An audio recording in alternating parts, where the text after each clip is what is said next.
Good morning, Dashi. And grasshoppers from the 1972 or the 1970s Kung Fu reference. Let's see if we can get a couple of good games in here. Woo.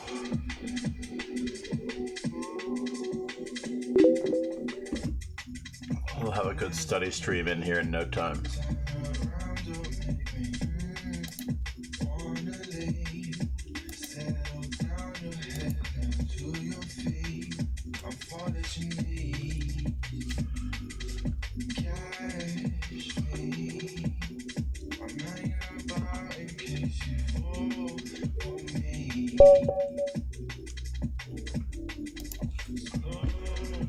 So how do we start the day? Let's start the day in true Eastern Bloc fashion.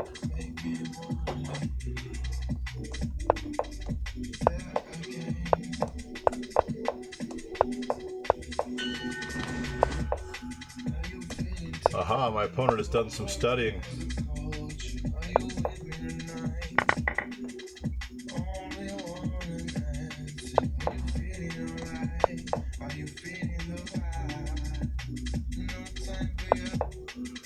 Interesting.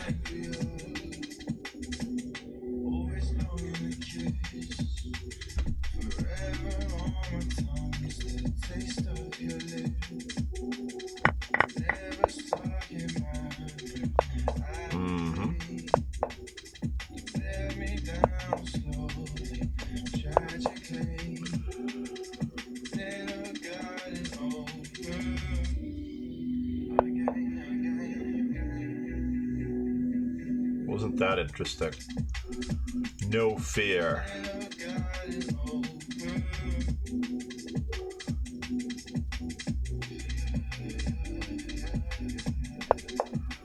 Let's step out of the way for just a moment.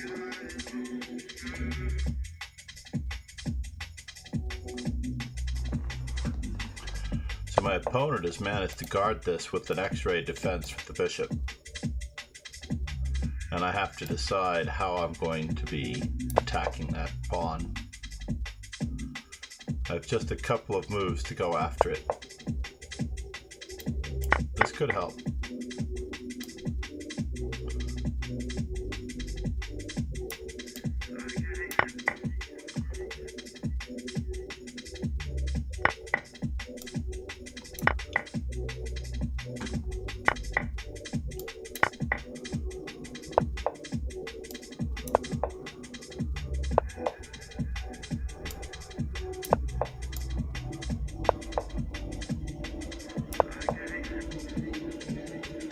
I'm not sure why I didn't take that rook, but let's take it anyway now that we can. Try to break this pin.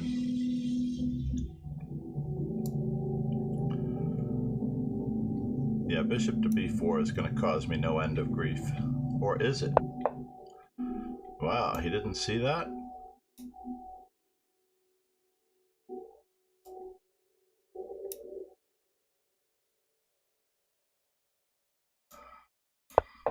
Batten down our hatches.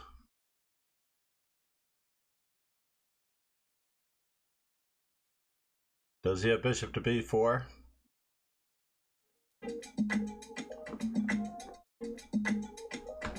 Does he have bishop to b4? That is the question.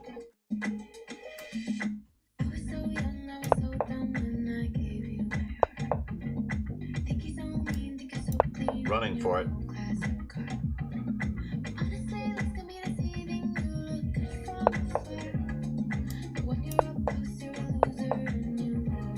Yeah.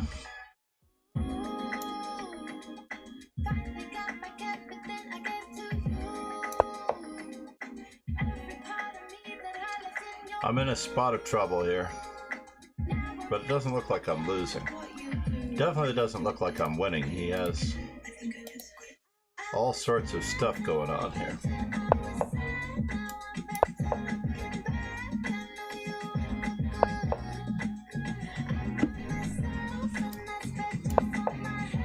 Bishop to b2 check. Anyone?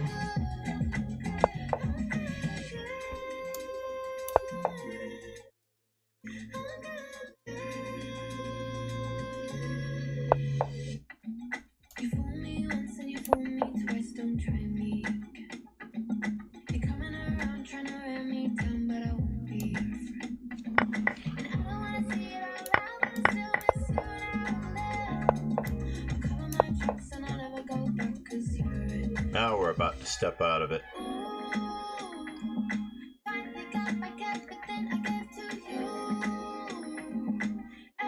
Am I winning this endgame? It doesn't look like it.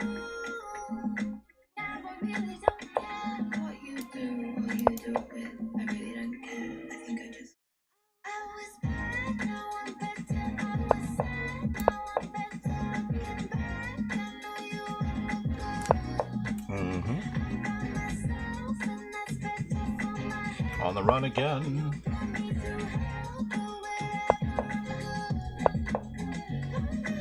There should be no more checks after this.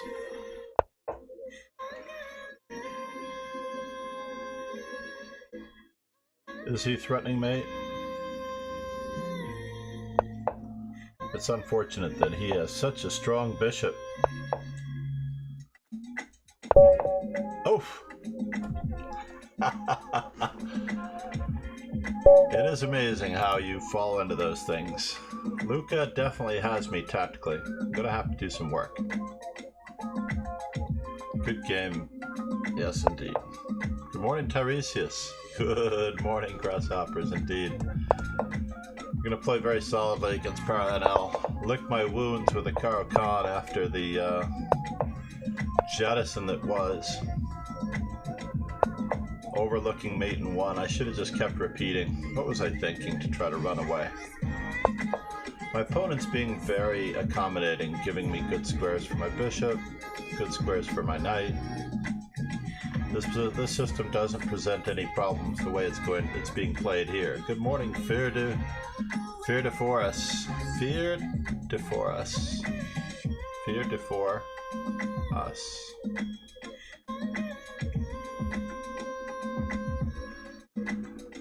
Ay, ay, ay. That was a rough game. Started off the day surviving. Now here I have lost, believe it or not. Knight takes e5, knight takes e5, and I got mated or lost my queen in the whole world after bishop to b5 check. But now I no longer have to worry. Now I just have to put up with a little bit of shenanigans.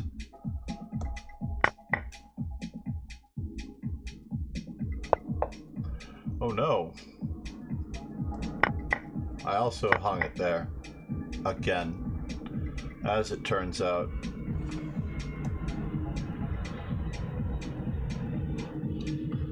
You know what? I think I prefer the queen being on the other side.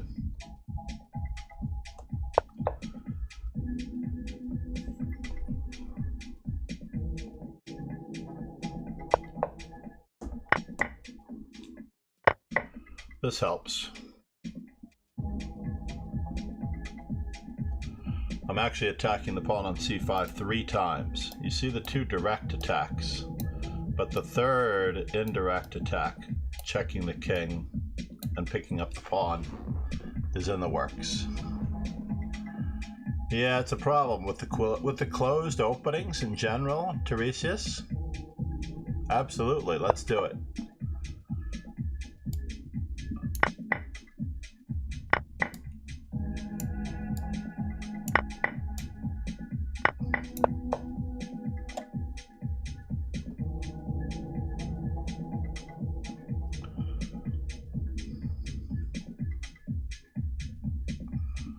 May have to give up on my attack for a moment, or maybe not. Maybe I'm just going to pick up that pawn the old-fashioned way.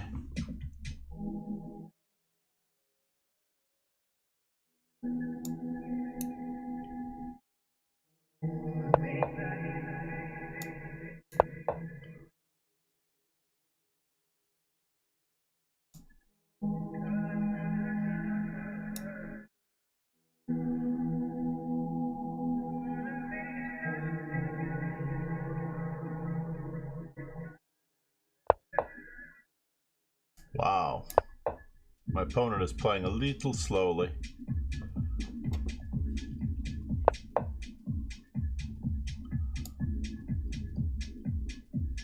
Can I pick this up? I'm losing my f7 pawn, but I have a strong protected pass pawn here.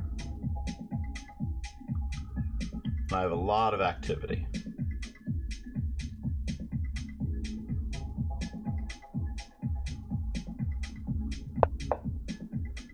That was unexpected.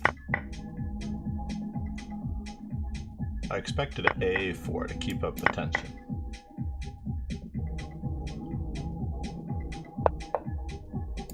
Can't approach because of knight to B3. Let's stay off the squares that the knight is going to. We'll reroute our knight to better squares as we move around.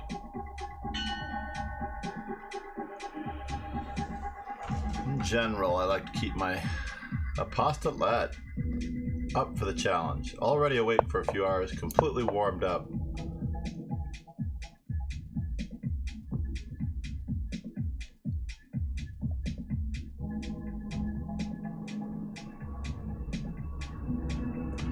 Now the king can't come forward on a knight check because I have e5 check winning a piece.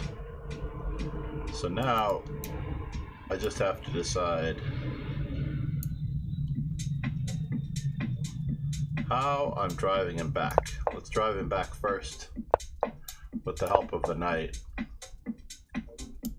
We're going to continue to maneuver our knight to a better square. Anchor our knight against any pawn pushes. Just constantly trying to improve our position, fix that pawn as a weakness. But how am I going to improve? Well, let's see what he's planning on doing with this one. Uh-oh.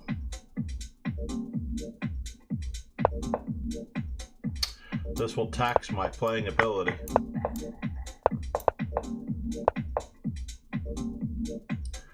This will tax my playing ability. If I pull this one off, even I will be impressed. Let's start attacking some weaknesses.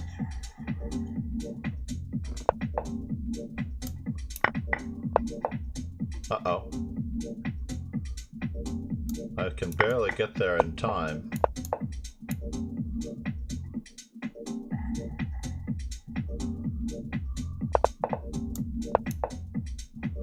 Ooh, that was so cruel. That was very cruel. Para and L. So cruel. Oh, come on. It's really a bother when they miss mate in one. And there's nothing I can do about it.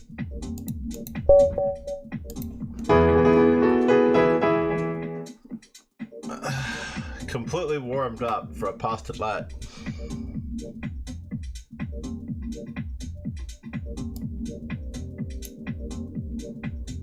Completely warmed up for apostolet.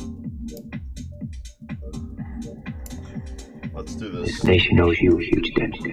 Thank you for following Raven 007 Chess. You have a great name.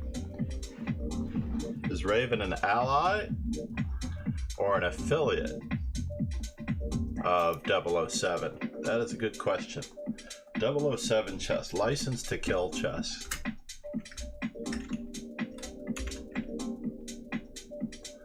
Let's change our title for the apostolet match. It's about to begin.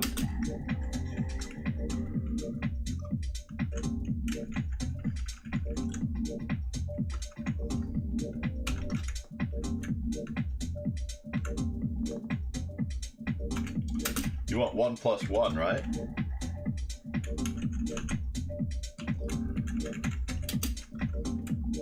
Where's our pipe?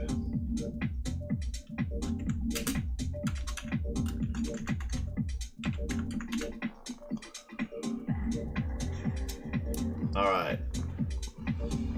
My rating in Blitz is very inflated. Oh, wait, I thought I saw the challenge. Did it go away? Hold on, I have to do the congrats. I have to congrats to Luca there. Oh no, Conte de Luna. Beast mode. All right. Congrats, Conte de Luna.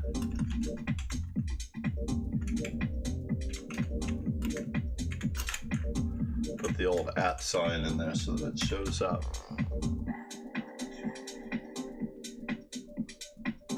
Thank you for the Discord alert. I forgot to put that in the stream title as well.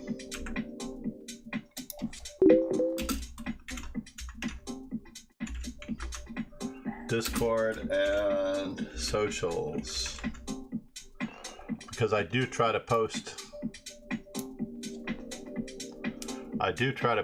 on Raven of Chess, Raven 007 Chess.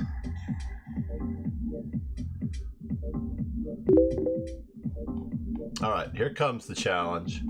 I just wanted to see what my ridiculous bullet rating is. 2047. Here we go, we're off and running. Should we announce the same in the Discord? We'll see. How am I going to approach him? Let's protect my F2 square against the postulate at every occasion. Oh, you don't play online? That's unusual.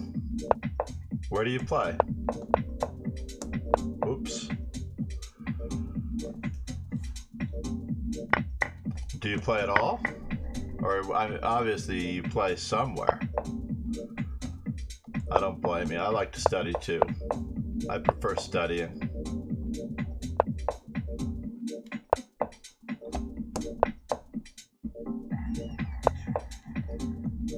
This is the old school traditional approach to go after the d6 pawn.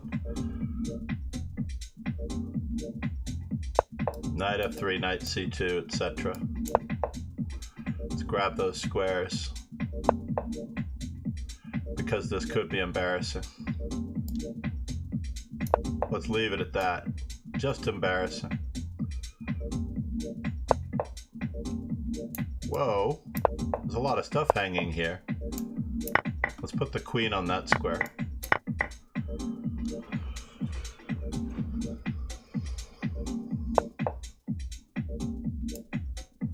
This knight must go back. Back! Get everybody in the game. Pin.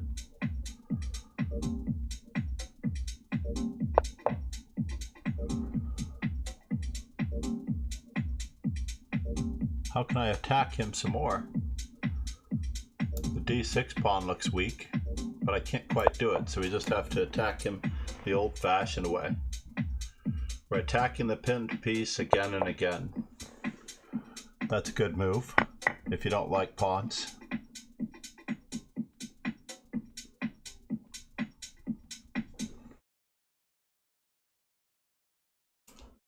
One plus one is actually pretty reasonable chess for bullet. It's not as good as 2 plus 1. Used to play the Benoni. I don't think the Benoni ever leaves your blood, honestly. Let's go with an exchange sort of spiel here, where I get control over the e4 square. I'm not sure what that f4 pawn is doing. You gods, folks. He wants to trade queens too.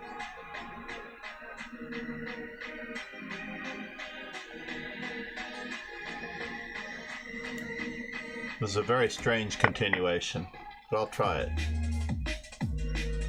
We're just exchanging pawns on d5, by the way. This is no great shakes.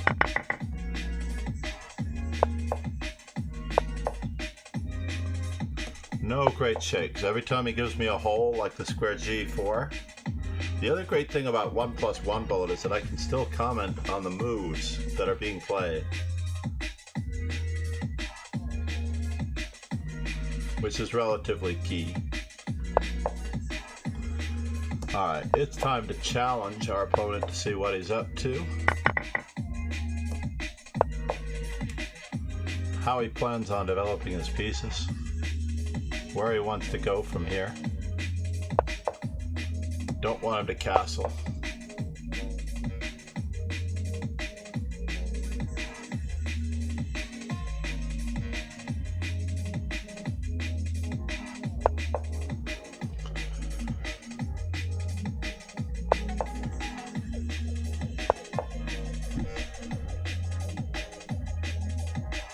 Can we exchange queens?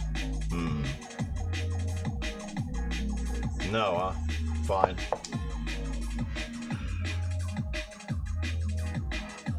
Our main goal is to keep everything protected and coordinated.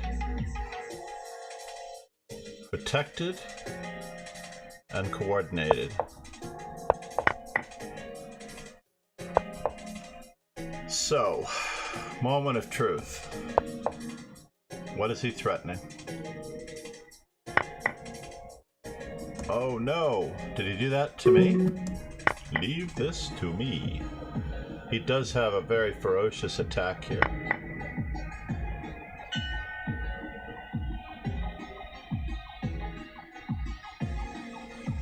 Well, that's a bummer. Yeah, I didn't have a chance there. This is one of the earliest losses I've ever actually Mythos took care of me.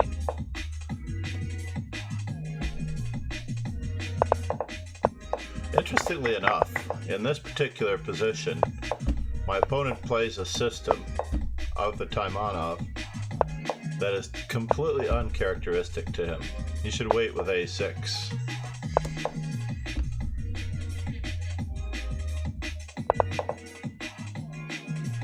Completely uncharacteristic system.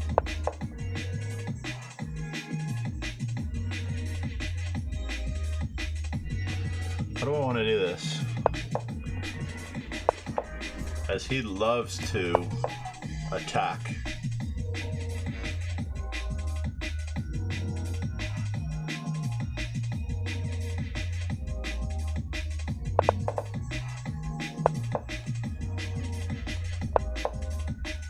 Grab the bishop pair or the center, whichever comes first.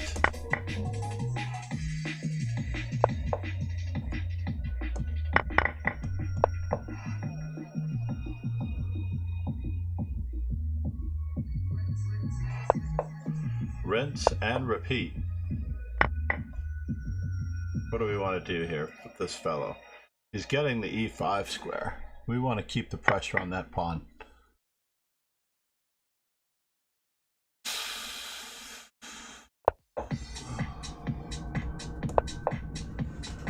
Wow, you should have played knight e5 straight away.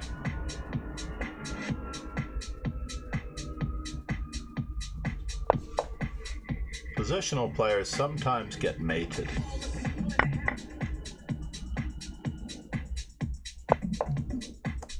Get all of our pieces into the game. All of our pieces into the game.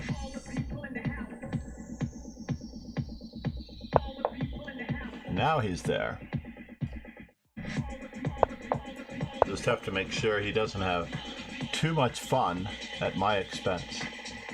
Where are you headed?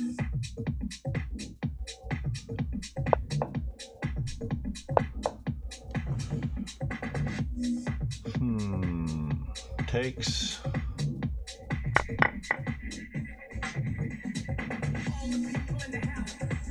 Can I capture this way? It's unfortunate. I really am missing that bishop.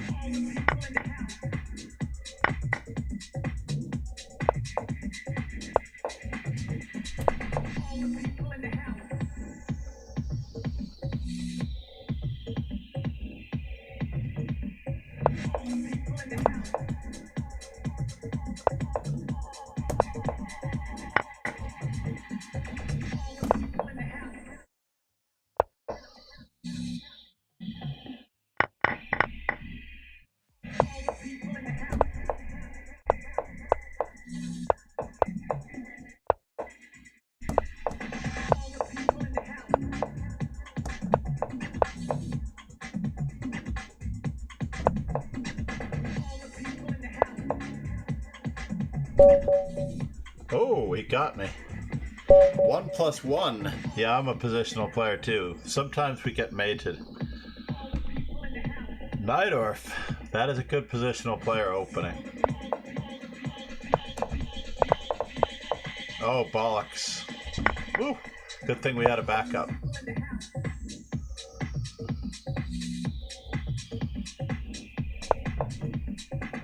He's done some homework. I remember now. He's done some homework against this. Let's see what's happening. I don't think bishop c4 is supposed to be mixed with this, but it's now an official...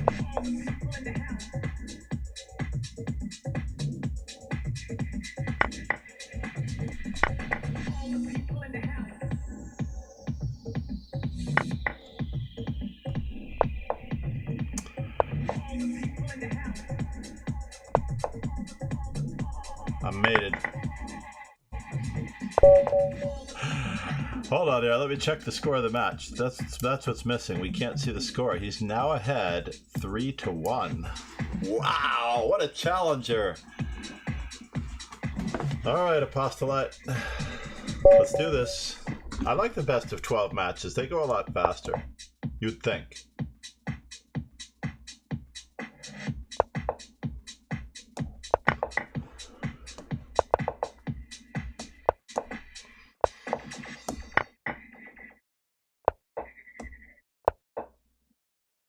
He loses time with the fork trick here. Okay. We're gonna barnacle now that we're up a pawn.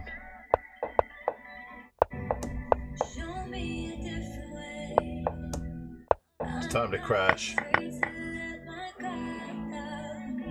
It's time to crash, folks.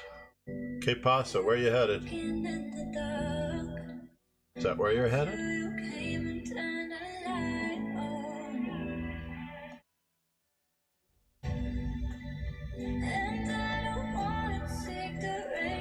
Fascinating. 40 seconds. Fine. Yes, I knew that was coming.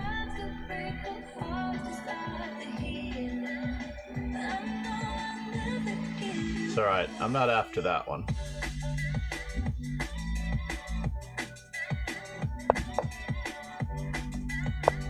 I'm after that one.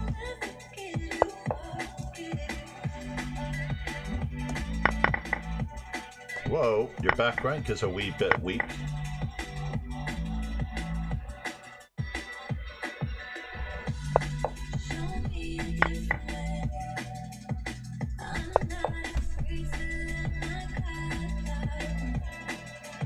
Don't lose your head, John. Just keep the pressure on this tonight.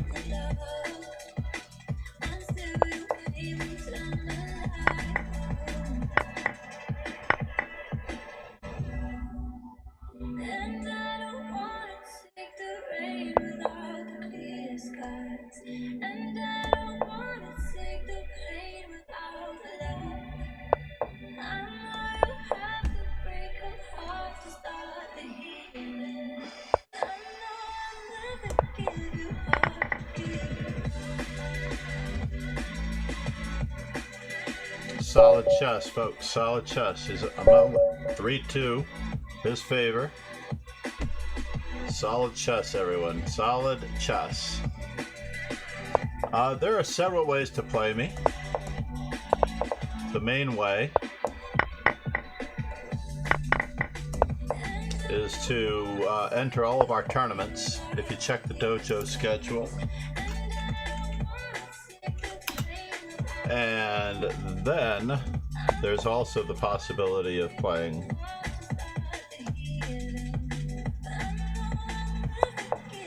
a match with the redeemable feature.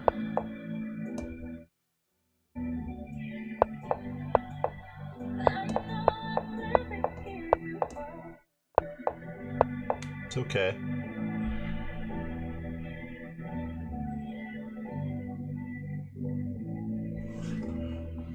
With the 5,000 ticks for the match. I really want this.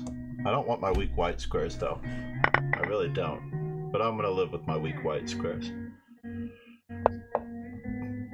Let's keep restricting.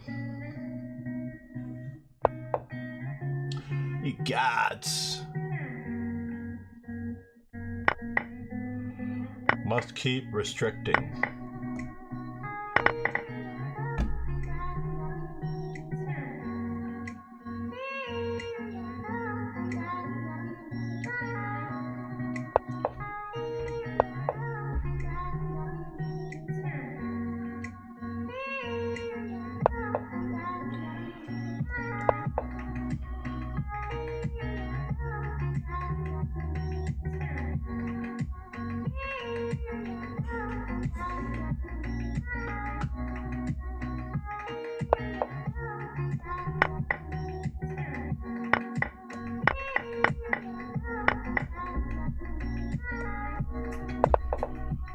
Solid chess. Oh no!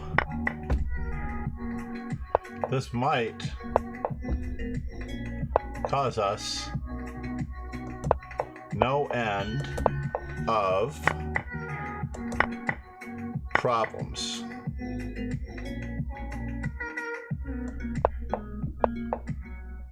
Uh-oh.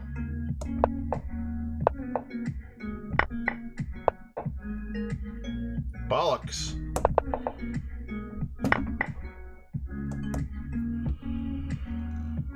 The old pre-move.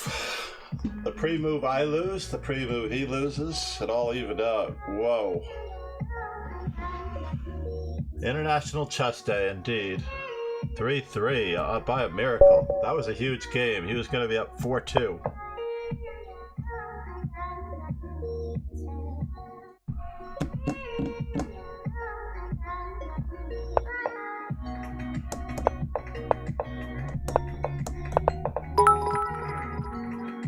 Thank you, Teresius. I am going for coffee shortly. I promise.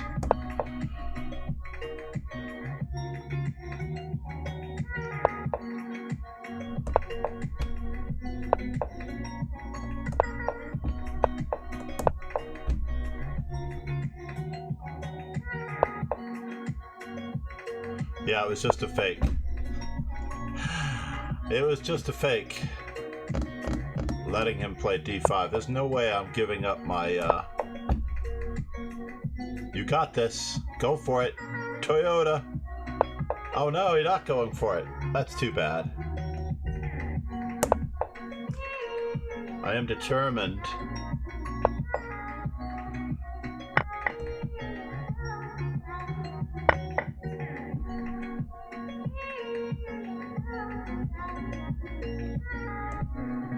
Believe it or not, I'm not after the piece. But I'll take the piece if he's willing to give it to me. Ye gads, that was the wrong piece to give to me, I thought. After all, I couldn't take that knight. It was going to be mate.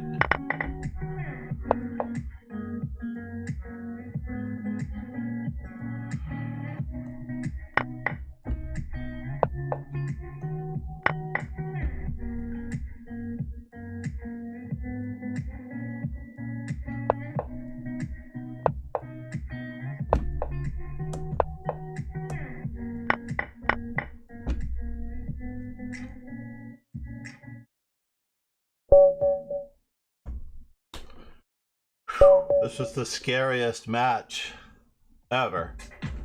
Apostolat out of the gate, ready for me.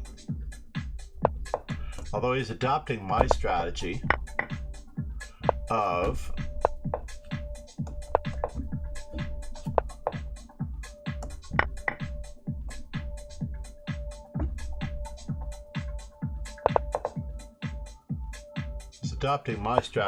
trying to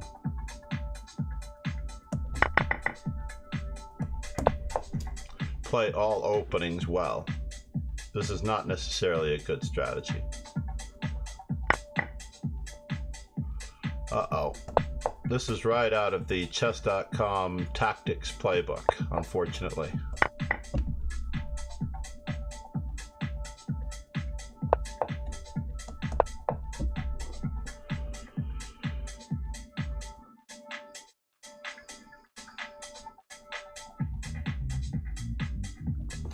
If you do the tactics trainer, I think, on chess.com, this tactic comes up more often than not.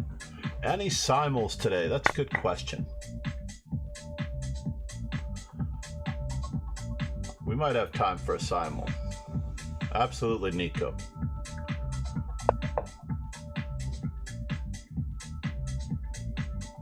I need to extract myself anyway. While we're attacking. I'm not developed at all. Well, that was not the right square to go to, dude. What did you go there for?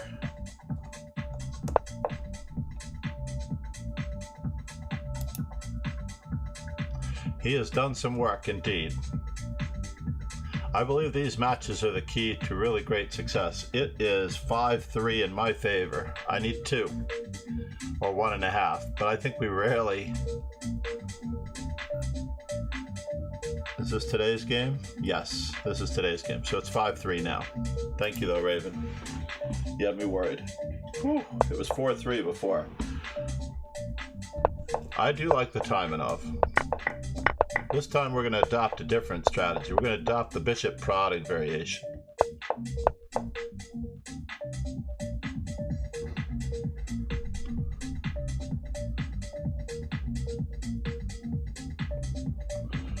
The bishop prodding variation. Believe it or not, you play chess, Raven. You prefer the Najdorf if it's a Sicilian. Uh-oh. There's something funny going on here.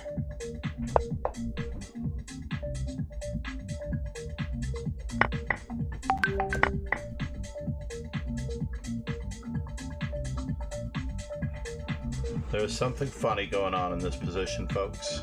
This was like almost a Morphe game.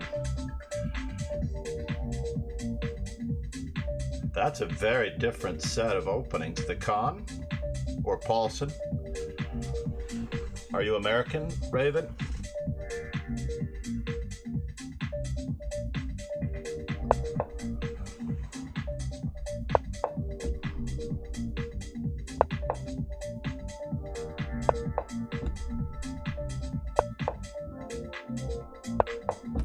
I do want to know where that knight is going.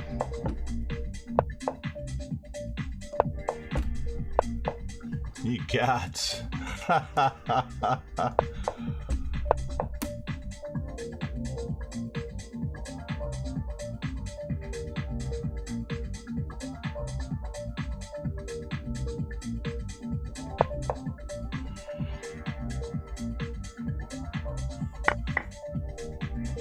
Oh no.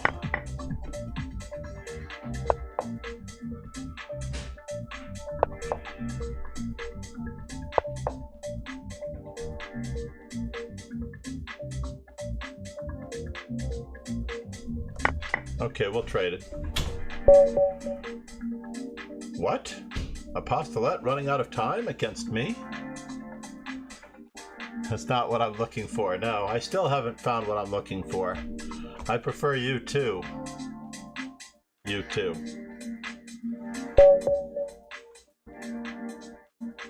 Alright. This is definitely the best use of 5K, I believe. But 10K is the real match.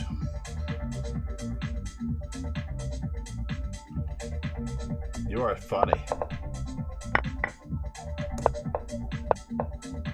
What? You gods, folks. I don't even know where to begin on this one.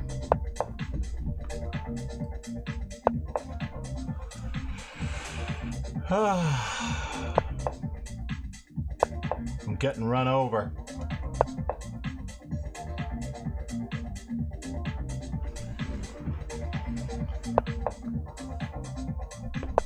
I'm getting run over, folks. There's a weakness. I'll take it.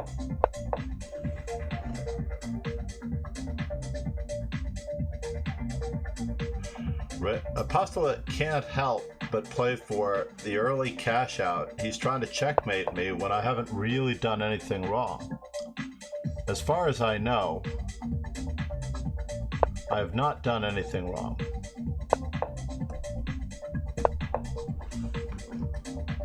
I don't deserve to be treated like this.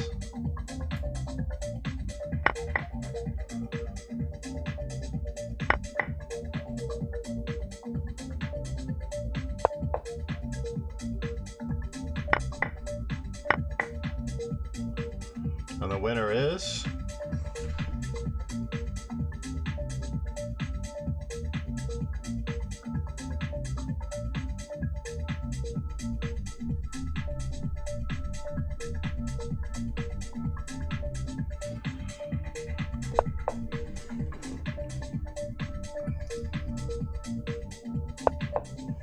You gots, folks. I'm going to return this favor.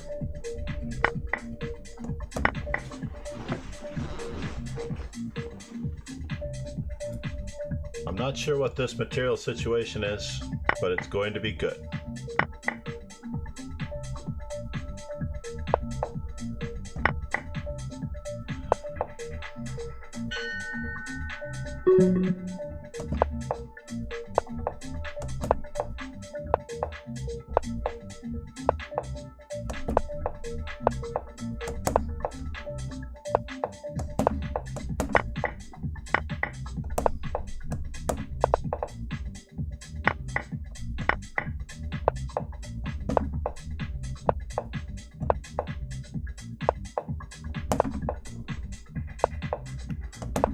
I really thought it was mate.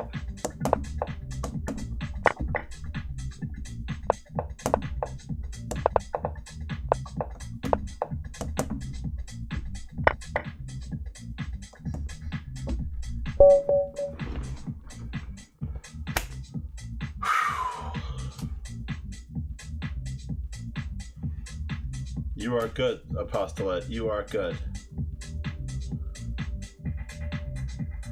In the history of my matches, I'm trying to think. Only, thank you, Apostolate. Thank you so much. Cheers, Tiresias. I survived again. I think I usually win. I think the best of 12, the World Championship match against Daniel I once played. I managed to win 8 games in a row before I gave up 3.5. It was best of 24 in that match. Best of 24. World Championship match you're going to get even more out of, but we should probably work out something where we can take a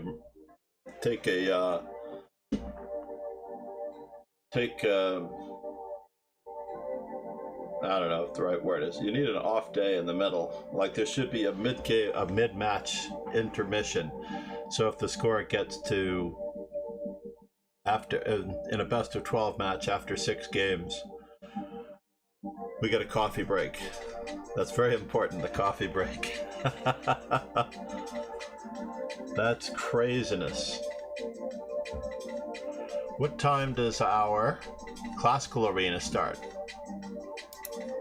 Oh no, I didn't send this and the other. I didn't send that. The other.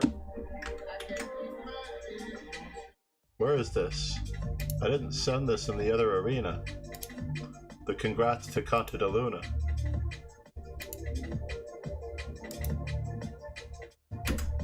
I didn't actually send that.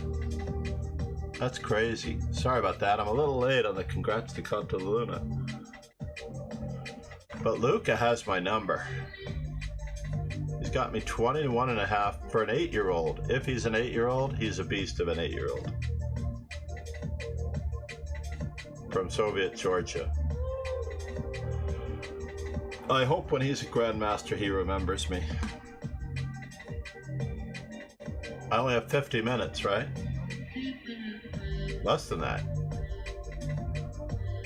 45 minutes, maybe. Oh no, the classical arena starts in 35 minutes. Oh no. Well, I was hoping for a simul before that. I do want to finish up a particular chapter in this book. Really? Only -4?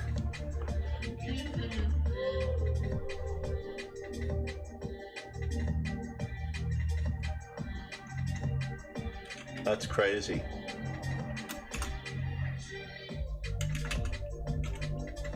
Lee Chess, Master Chess Dojo.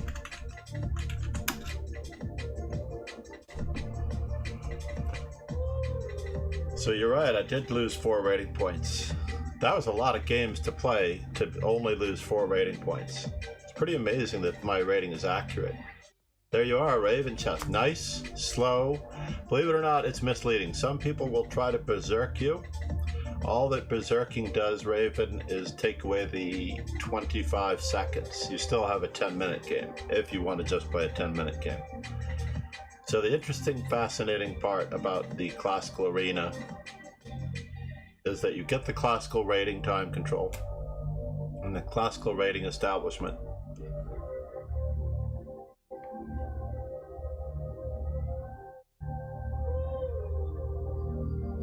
Yeah, I've gotten better at it. Not much better, but I still pre-move that 1 That one game was really a terrible game.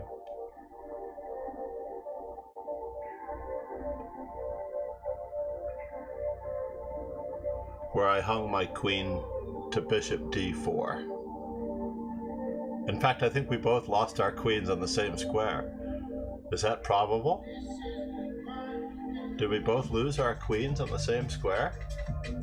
That's crazy. Crazy, crazy, crazy.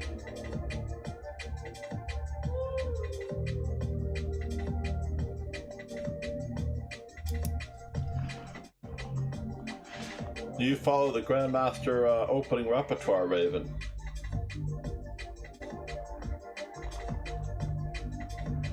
If so, I'm trying to remember what the Sicilian recommendation of Fatachnik was in the Grandmaster opening repertoire number 6.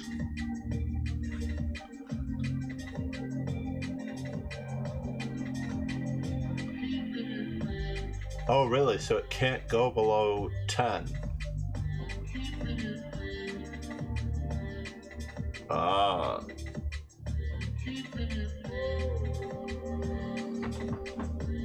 But yeah, if you can resist the berserking, if you are a studier and not necessarily a player, an online player, then you'll be in business.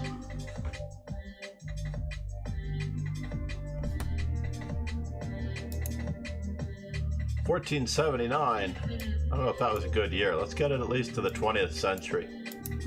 That's my goal. While the classical arena is going on, we will plug our classical arena in 30 minutes now. Everybody who plays classical chess probably plays it.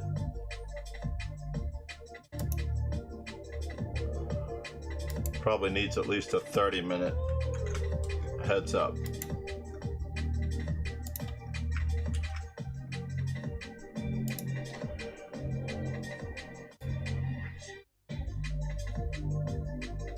Von Aronian, birth Lev Aronian.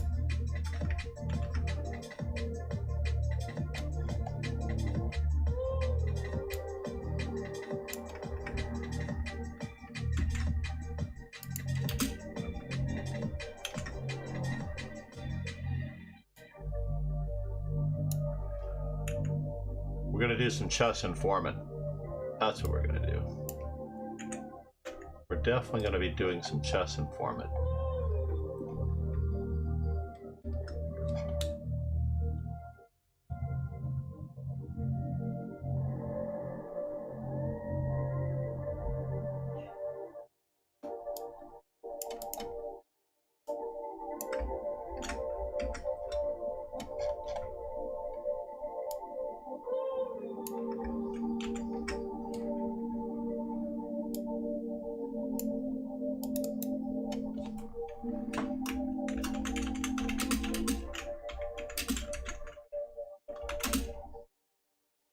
Starting in 30 minutes. Get the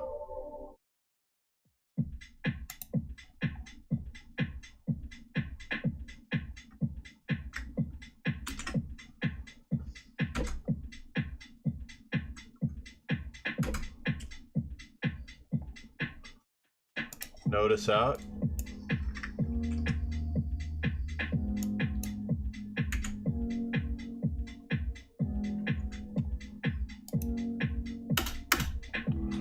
Then we need the Lev Aronin.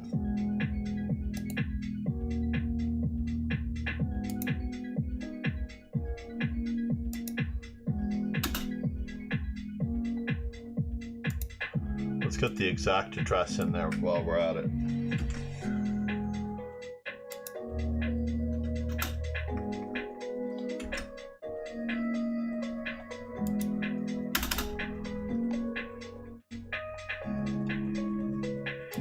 Is it really 3 hours? I need an analog clock. 7.5 hours.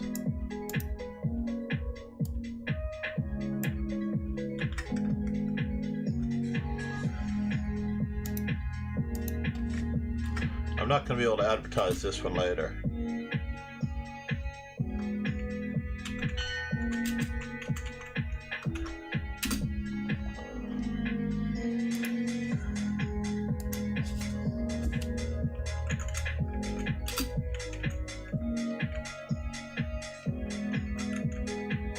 I should always classify the bullet as 1 plus 1, which is a very reasonable time control, as we just saw.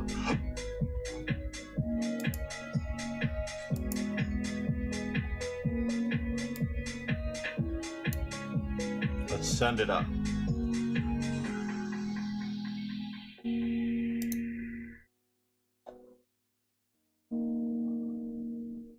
Send our tweet. For those who can join us. Wooston Nigel is always on the ball with the likes. He is a hard-working streamer, I tell you.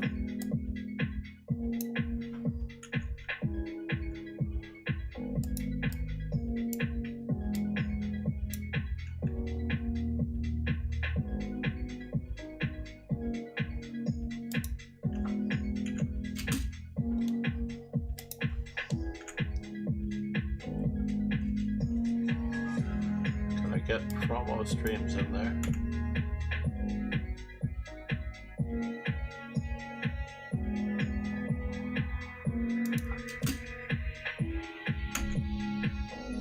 Maybe.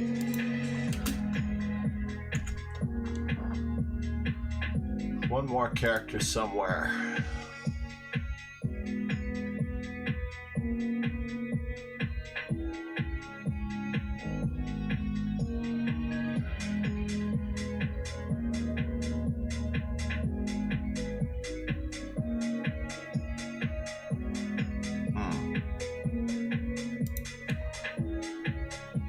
That did it.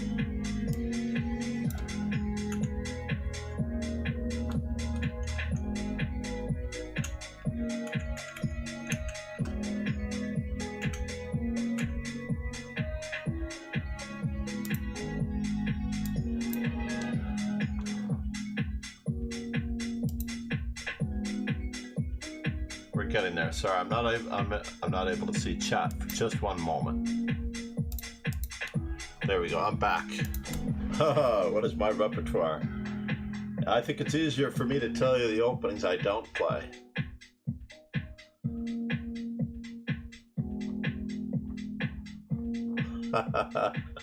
Hey Ma, how are you? It's great to see you. I know, right? I play every opening. In fact, when I do a simul, I usually start off with A3 on the first move, B3, C4, knight C3. Oh no, I apologize. For those of you who, let's just do a quick study stream here. My public studies. Do I have anything here that I can do? Let's add it to the Master Chess Dojo study. So I believe in A3 on the first move a lot. Basically against people who are way too much theory, so therefore you have to really know. I like B3, C4, knight C3, D4. I have not played D3 in a long time, but I used to play D3, E4, F4, knight F3. Does that cover it? I guess I play E3 on occasion too. I definitely play E3. So how many moves is that? 1, 2, 3, 4, 5, 6, 7, 8, 9 first moves that I commonly play. I do play the Dutch. I have actually won 2 Dutch thematic tournaments. One on Opperspiel and one at the Marshall Chess Club. And I usually specialize in transitioning between openings. Yeah, I won a rated over the board Dutch thematic in the early 1990s with Leslie Braun, FIDE master Leslie Braun, and another master. I'm trying to think of the other master's name. Drawing a blank because he doesn't play that often. So there were two other players in the tournament who were masters. I don't know that I was a master at the time that I won it. I do play knight F3.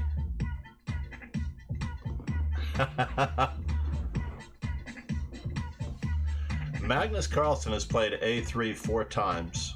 The only person to beat him when he played A3 was the other uber creative, imaginative thinker, Ivanchuk.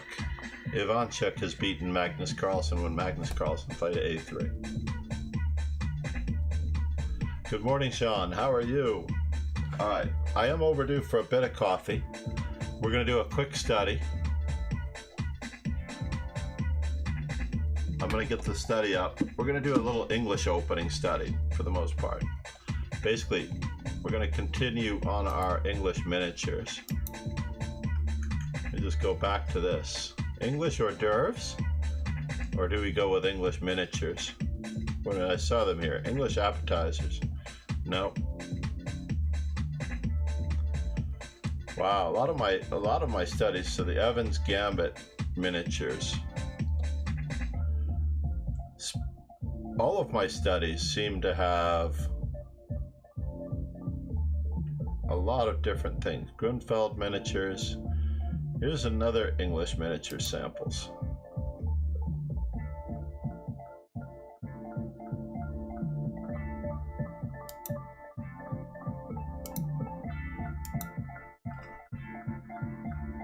Let's just do a brand new study.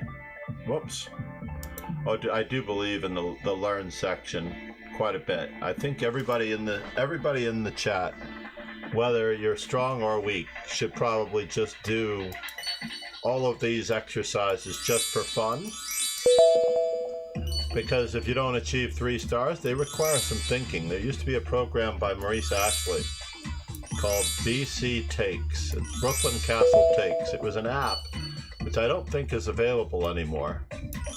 And the app basically showed you how to capture with mainly only a couple of pieces. I think it only had the rook and the bishop. They meant to add the rest of the pieces, but it basically was drills not unlike this.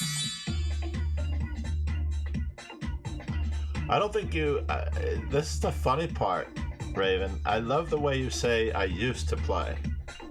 Because I believe that should you wake up tomorrow morning and you should realize that your opponent does not play well against the English. Let's say you're playing in a tournament and you see in a 7-round tournament, and in the first round or the second round, a player next to you, not far from you, who's very high rated. You're not going to play that player until much later in the tournament because they're on the boards closest to you.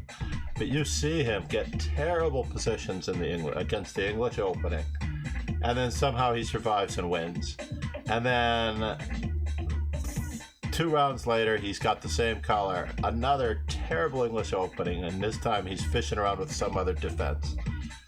And now you've watched this guy get bad positions in the English, and now you have to play him in the last round for all the cash, and you don't know what else he plays.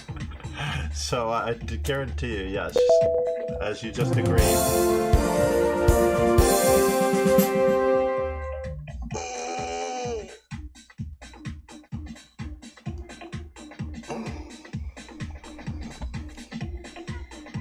Yeah, that's actually a good thing.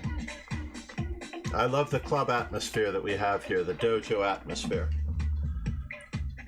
This is a club. Now, the interesting thing is that we have players that... This one is very tricky. Oh, it started off on number 4.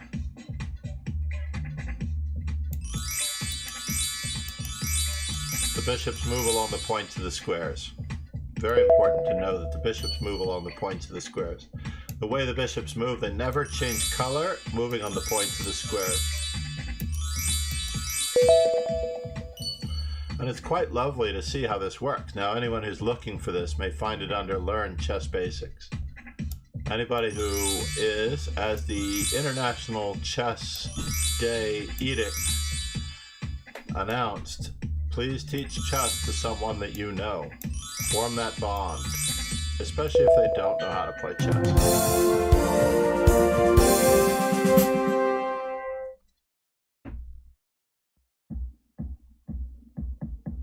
Haha, garlic. Oh, you should see the jalapenos that that my wife took out of our garden. Oh, they're so beautiful and so large, and more are coming apparently. After you harvest them, apparently the flowers on the plant just keep producing more and more jalapenos. It's crazy. It's like magic to me, gardening. It really is. Arena begins in 18 minutes. Yes. So the study, we're going to do more English.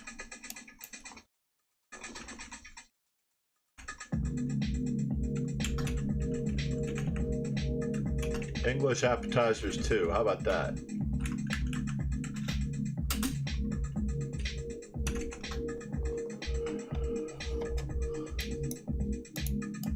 Because this book is copyrighted material, relatively copyrighted material, I'm using the Chess Informant Encyclopedia Chess Miniatures. It is quite lovely. If you've never used a Chess Informant before, I would suggest you earmark your serious level of study in chess now and order the latest. And maybe even if you want to on your order, you can give me credit for referring you, because they do help sponsor the stream. Run for coffee indeed. Let's do that. English appetizers study before the classical arena indeed.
All right.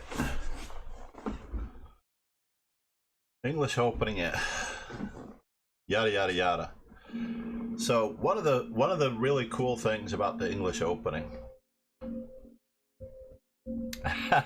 7 or 8 of them to refill.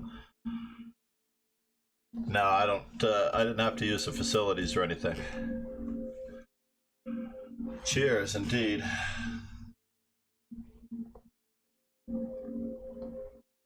Definitely need the Master Chess Dojo coffee cup emote. Now, one of the really great things, one of the truly great things about the English opening is that the English opening is, when I first learned about it, my first introduction to the English opening was that it was a Sicilian reversed. And that was the very cool thing. When I was young,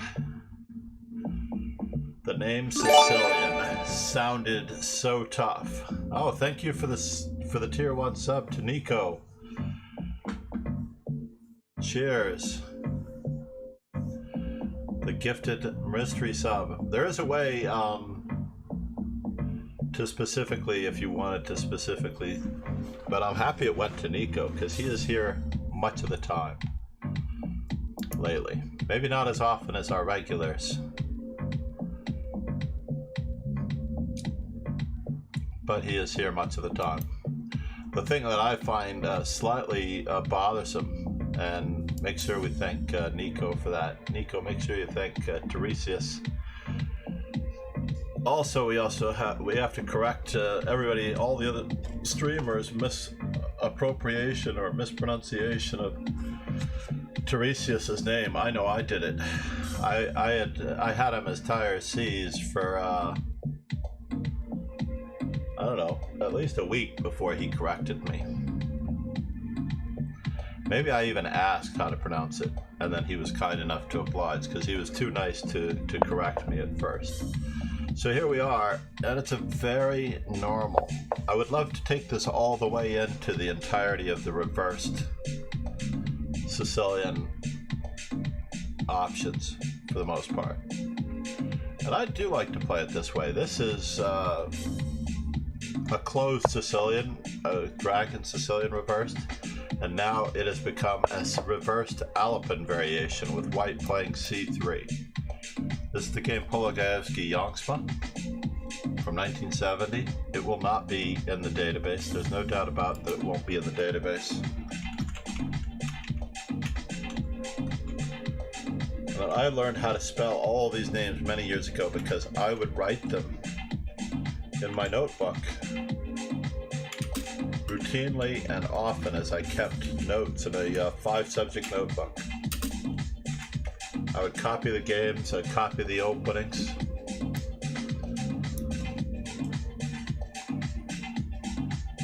Yeah, and because you love the Sicilian and because I love the Sicilian too, I don't always play it. I'm not a slave to it.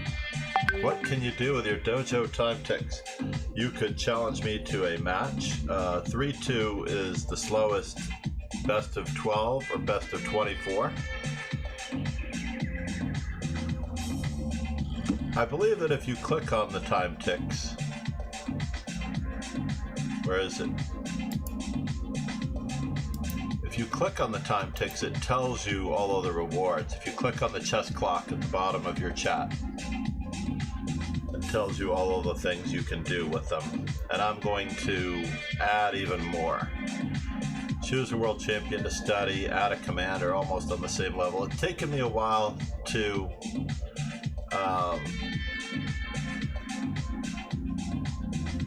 appropriately price these things.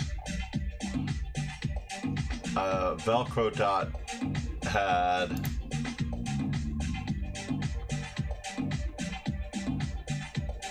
most of the options. That's okay. It's not just one game.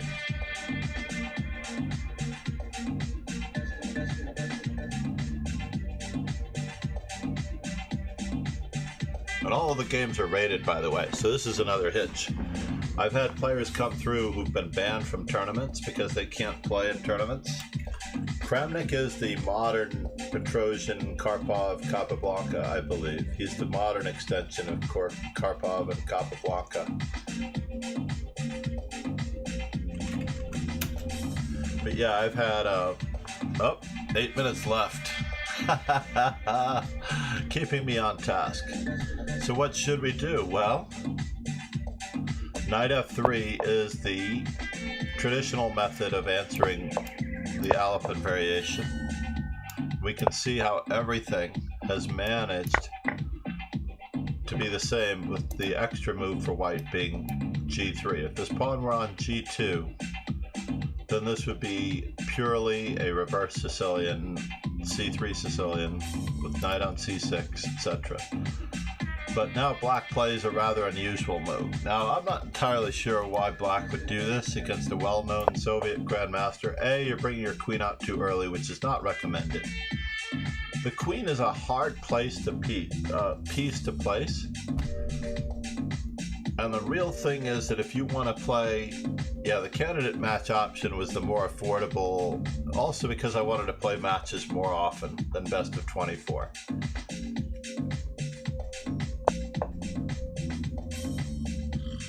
I may change the pricing on the candidate matches so that there will be a little bit of a discount for doing a best of 24 match over a best of 12. You can understand that you should get a discount probably for getting more games in. So if it's 6,000 or 5,500 for best of 12, or maybe it should be best of 10. So knight to b3, perfectly reasonable. C takes d5. Magnus Carlsen is still the man. He is less volatile. He is well-rounded routinely on a regular basis. He's much more well-rounded as a player. He's not afraid to play terrible openings like f3, king f2, as Dr. Greckenstein in Blitz matches. In the title arena even. I mean, he finishes practically on page 1 playing terrible openings. And he likes to play chess for fun. Nepo, I think, also likes to play chess for fun, but Nepo's weakness is that he's not so consistent. He's not so solid. Like, he can when he has a bad day, he really has a bad day. Nepo also has emotional problems that Magnus Carlsen doesn't have, in my mind. Nepo, I shouldn't say emotional problems. That makes it sound very serious. But Nepo lets the match bother him in a way. Like, let's just say, for example, yes, like Topalov. Topalov is also, like, I think that whole thing with the cheating scandal with Kramnik, it was very suspect. Having wires, computer wires, laptop desk, all that stuff in the toilet, that was very weird. And all the photos from it. We should do Topalov Kramnik World Championship match as well. I don't package things for YouTube appropriately. Perhaps I should, but that would mean stopping the stream and restarting the stream. And I'm not going to do that. Bishop to g2, bishop f5. We're going to stop here at the key moment because we have 5 minutes left before the classical arena. Already we have several players that are playing the main line. d3. d3 to break down the center. We're really trying to get at the d5 pawn with the help of these two. So it seems perfectly reasonable. E takes d3. No great surprises here with castles. And now black plays a move that's very fishy. Black plays the unfortunate knight to c6. Previously, we've seen in this position, or most recently we've seen in this position, d4, which seems very reasonable to grab space, and bishop to b4, which is even better, honestly. So of the two games, d4 did not work out so well. Black's king is in the center. In this game, black played knight to c6. There are no more opening moves here. 3 moves for white on move number 11. Yeah, that was unfortunate, right?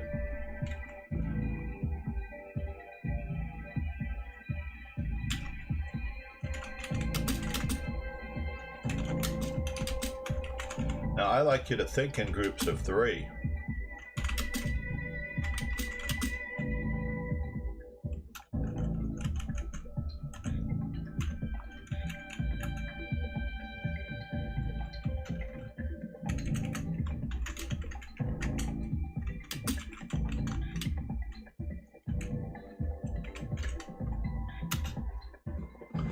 So candidate moves. So for example, in this position, e takes d3, rook to e1. Immediately spring to mind.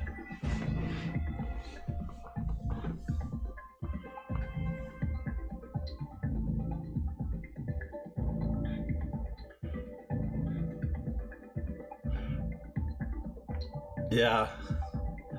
Bishop e3, bishop c5, bishop takes c5 doesn't look so good.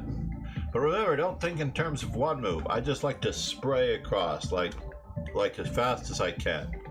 Looking at moves. Knight takes d5, bishop takes d5, knight a4, e takes d3, rook e1.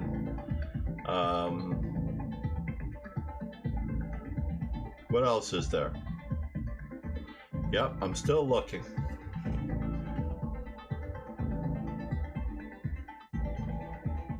I'm still looking.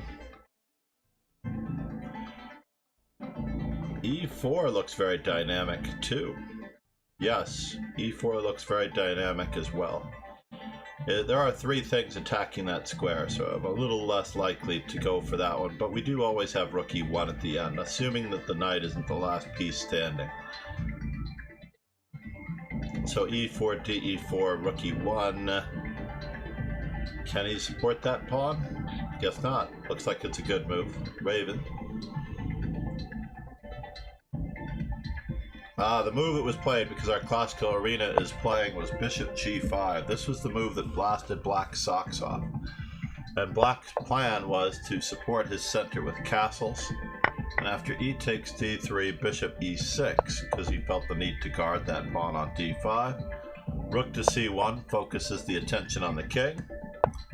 After king to b8, we fix the weakness on d4. There's less pressure on this one than there is on d5, so we break the pin. And the candidate moves that we saw before are all here. Knight a4, queen c7, knight on b to c5, h6, bishop e3, rook c8, question mark, and then the move that puts Black away is not that hard to find. It's alright. The move that puts Black away is not that hard to find. It is focusing and concentrating on this diagonal weakness with these 2 pieces in the same line. Bishop f4, because bishop d6 is met by a double attack. The queen cannot guard this square and the bishop at the same time, and knight to a6 is threatened.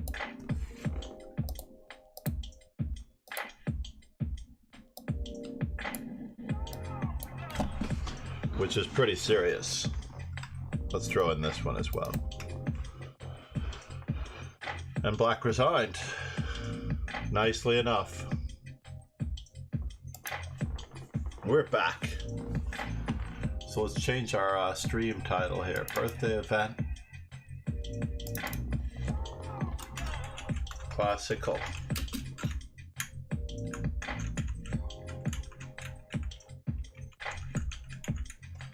10 plus 25.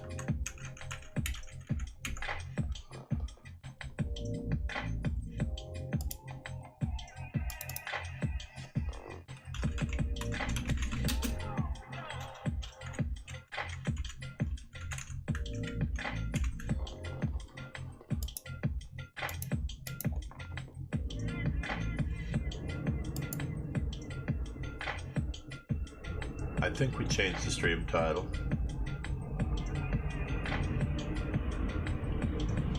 I got a very cool message the other day from AK and Nemsko.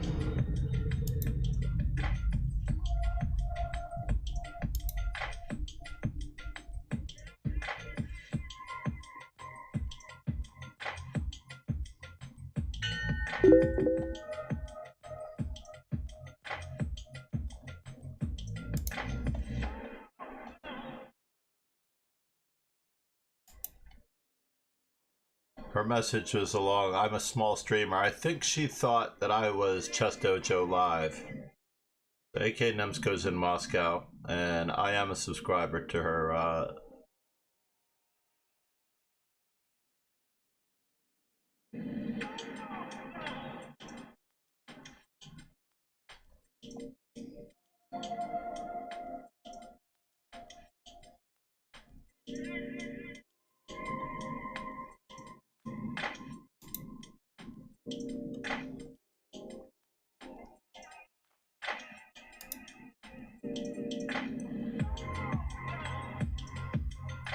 That's very cool. She's suggesting a meetup on Discord.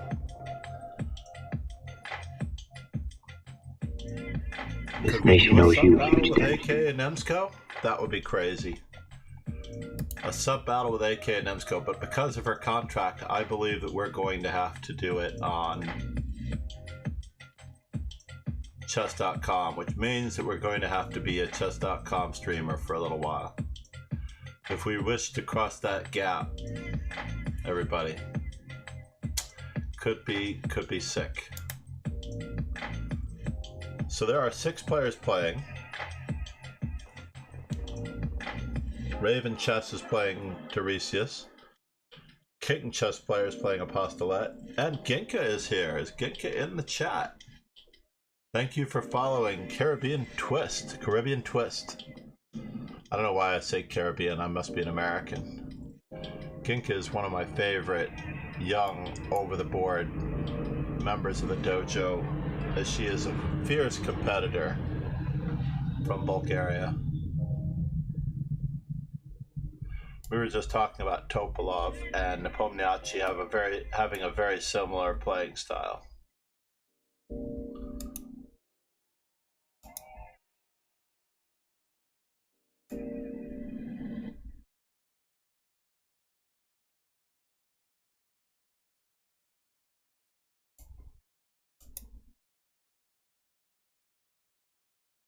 Way back when. Wow, 45 follows. 5 away.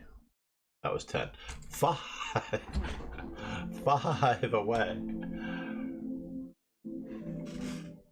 It's so dark in the back, even though my light is on in the dojo. Alexa, turn on dojo 100%. Sorry, I'm having trouble understanding. Please try a little later. Alexa, you're not helping. Alexa, turn on dojo 100%. That's as bright as it gets back there.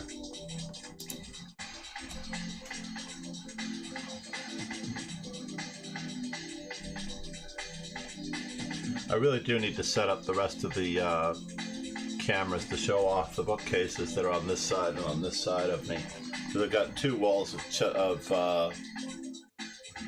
a chess library going on these 2 walls as well, with a corner desk and a nice window over here. So even though I don't need the desk dojo lighting much of the time. Where are you from, Caribbean Twist? My guess, my first guess, is Trinidad. I have a heavy Trinidad base in most of my socials because my wife is from Trinidad. It's a very, very cool place. Great food. Ah, my friend Luca. All right, we dance again, my friend. We're gonna play nothing but main line against Luca.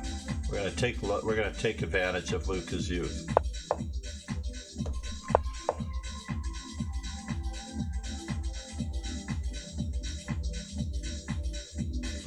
Luca has a massive score against me. If there's one person I would love to play a match against, it would be Luca.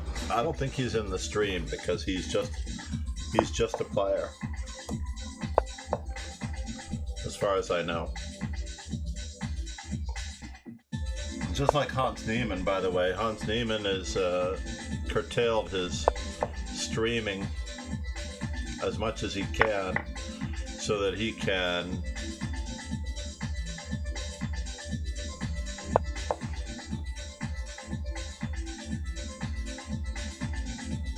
I'm going with an old line here.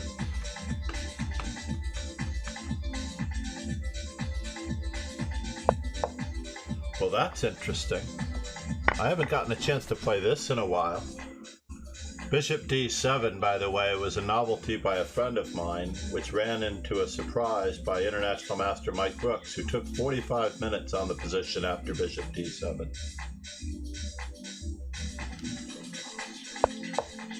Yes.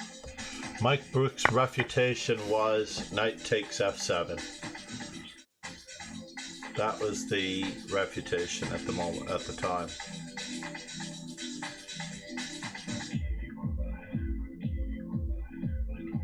And I think it came up later on, actually. And deservedly so. This is a very dangerous continuation on the whole.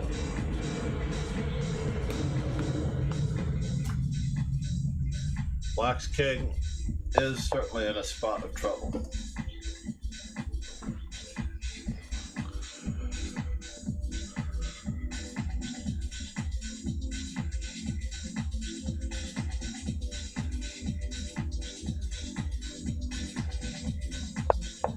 We're just going to keep up the pressure here as much as we can, developing all of our pizzas.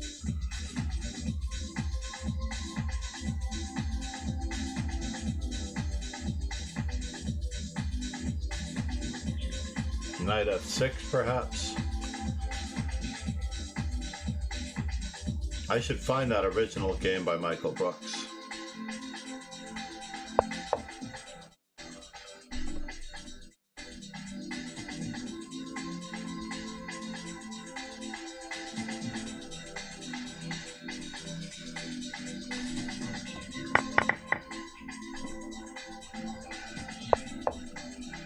We're going to start picking off our opponent's pieces here. Slowly, but certainly.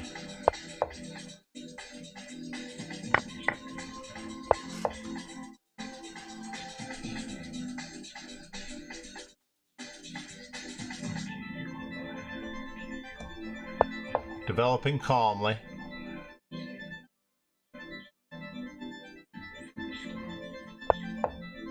Developing calmly.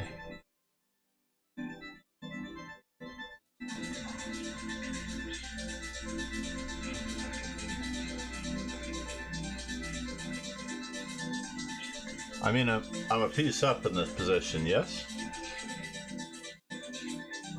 So I should be seeking exchanges.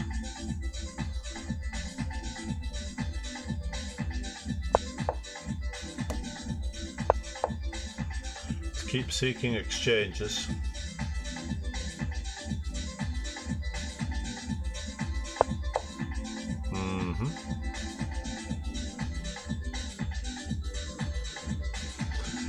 So, knight takes d5, bishop takes e1, queen e6 check.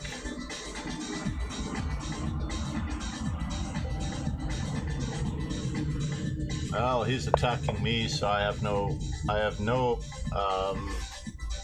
choice but to attack him.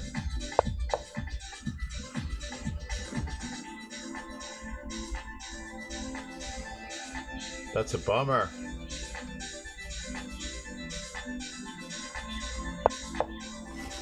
I don't have a choice.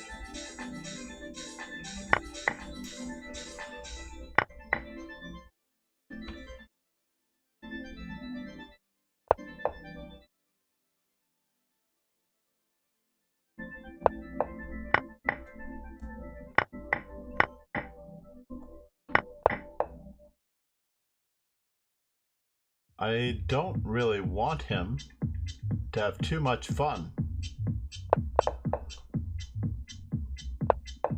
So therefore, that's so strange. Our opponent's move is so strange. Isn't it?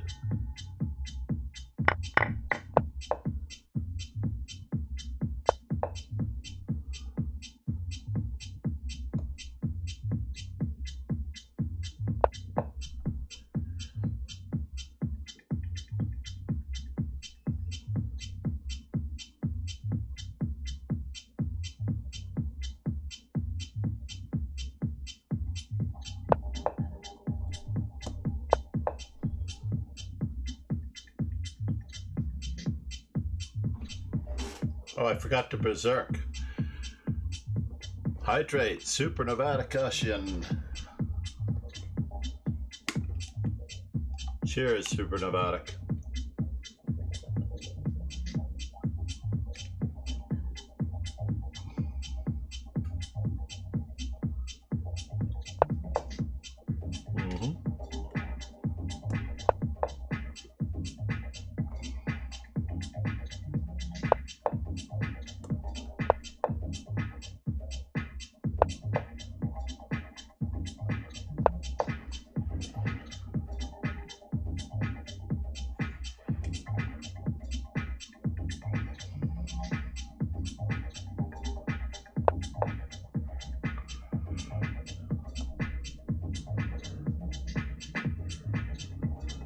Do I want to do that?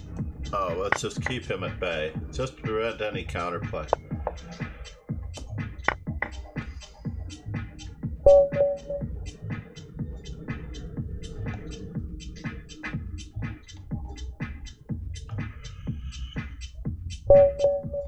Why can't I play as well against... Who is Papacek? Oh, thank you for that. Master Nikun. I'm sticking to my staple at the moment.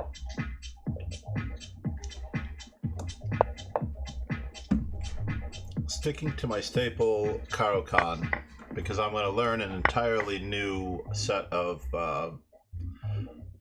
moves as black here. So Raven as black. I play the Alakon's Defense, the Modern, rarely the Pirts, the Sicilian E5. So C5, E5. I've never played Knight C6 on move 1 as black. That is interesting. I've never played A6 on move 1 as black.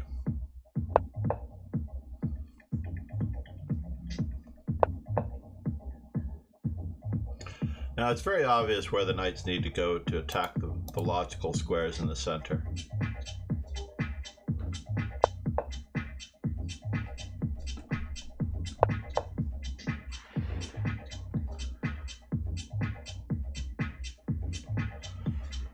I just realized that I can edit my Chessable book for stream content. Never occurred to me that that could be a good idea, but it would not be a bad idea.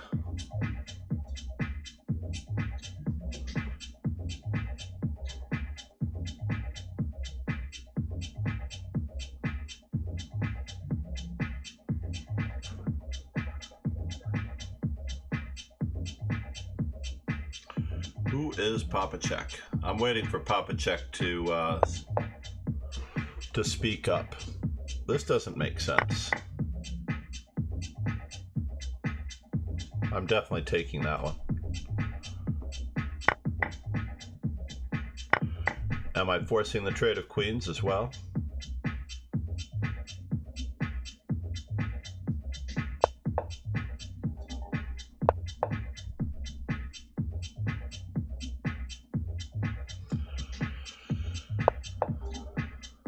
What in the world is going on, folks? I'm greedy. I should not be greedy, but I have an extra piece. I'll give back the extra piece.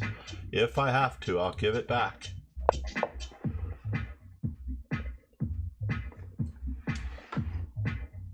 And I have more knights where that one came from. Can I lure him in with more space? Seems rather silly, right? To give him that discovery on my knight.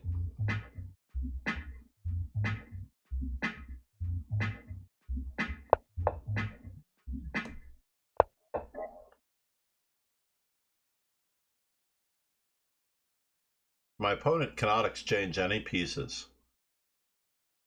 And the main reason for him to not be able to exchange any pieces is primarily because he's down a piece. All of his pieces have to be worth 3 points more. And now this is another free piece. Nothing is guarding that knight or that bishop when it arrives on that square.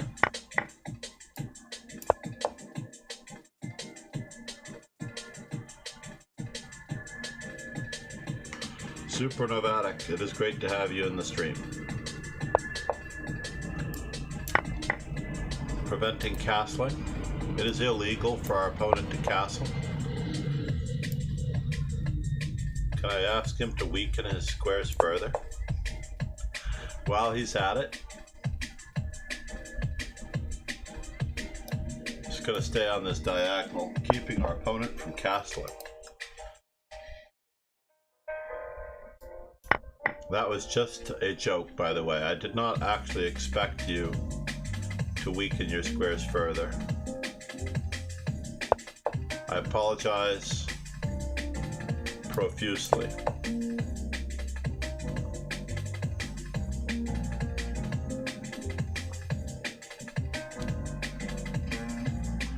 You've got a relative jazz theme going. I need more pieces out. Knight takes might have been awkward, given he had rook c1. Now I need to get my other rook in the game. It's the last ditch effort. Now that I am completely ahead in material, this is the moment when I would consider resigning with white. When my opponent's last piece enters the game and I'm truly down in material, that is the moment that I consider the beginning of the end.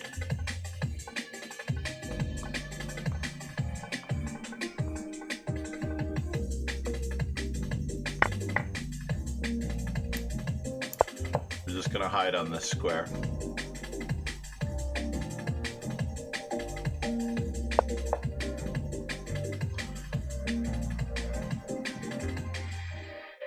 More pieces coming in.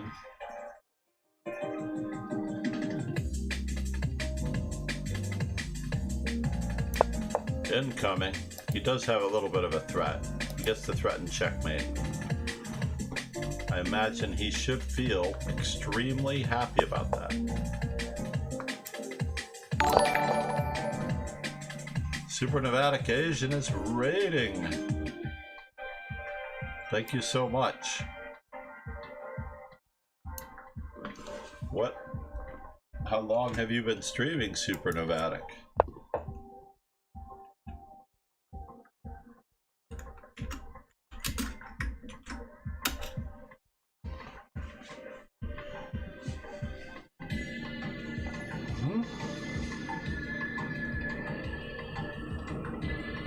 First things first, I just want to make sure there's no funny business here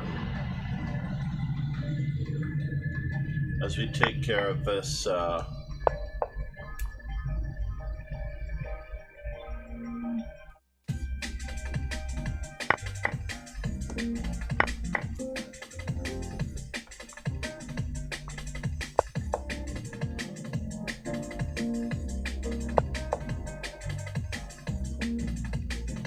It does get trickier, by the way.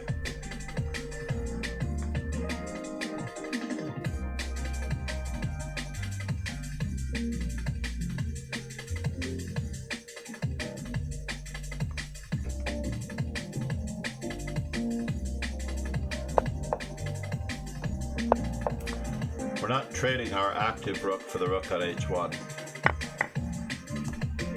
But we are going to trade our rook on d8 for the rook on h1.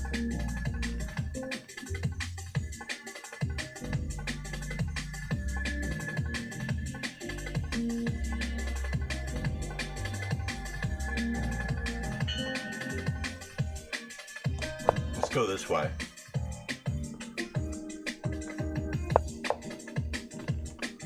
Ruh-roh. Now, Houston, we have a problem.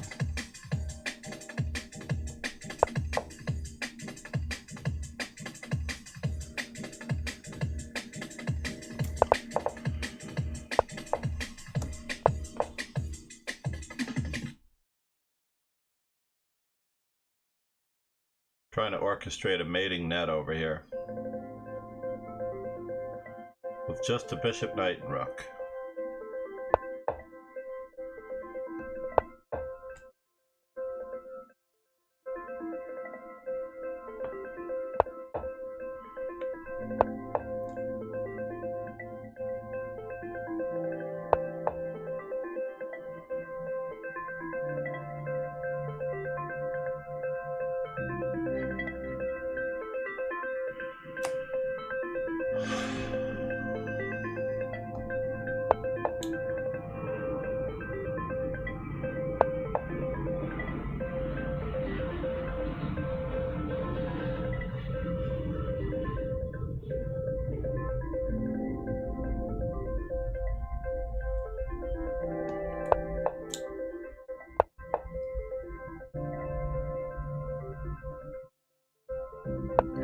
Well, that doesn't help.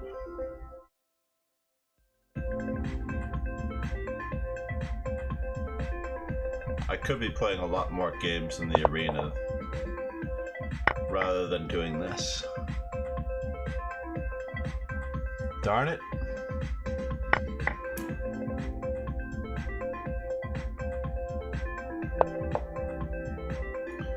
So check.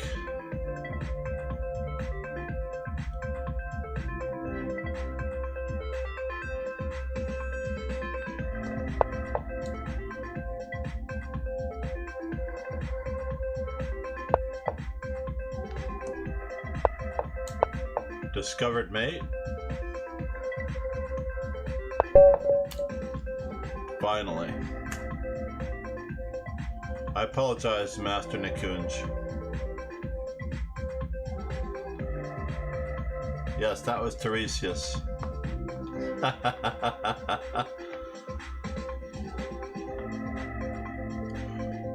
I believe we've had as many as 20 players in this classical arena. This is very, very reasonable chess. Everyone here has played a game except for Spawn 2. Spawn 2, what's up? Or did you just arrive? Completely understandable if Spawn 2 just arrived.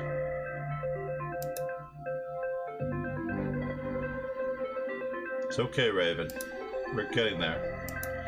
So, interestingly enough, based on what I've seen of your play, Raven, I would concentrate on mimicking world champions rather than choosing openings for yourself just now.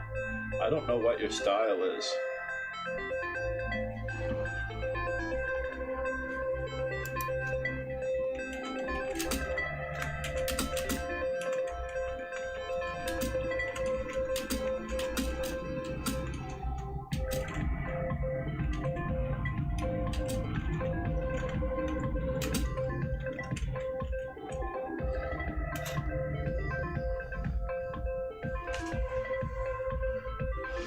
So in other words, what I do recommend to all players is that you play over, like you said, you like Kramnik. So I would play through everything that Capablanca has played that you can get your hands on. The Move by Move series of books is quite priceless. But I would not read the notes. I would play through the games. Play through the games, get your own opinion, then play through the notes again, and then it won't let you rejoin. It gives you a short, momentous timeout. It gives you a that keeps people from waiting for the one problem is that many players jump out, wait for the other good player that they're waiting for to get a game. Let's say I wanted to avoid Luca, for example. I could get out of the tournament, pause, wait for Luca to get a game, and then get back in the tournament. So it automatically gives you a little respite. Since I'm going to be playing I've got the Chelyabinsk variation over here. I would like to do these games by Gennady Timoshenko. Past, present, and future. A variation by any other name.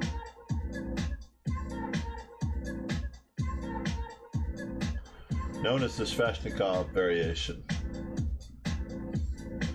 Older opening monographs referred to it as the Lasker Pelican. I'm going to play the Lasker Pelican.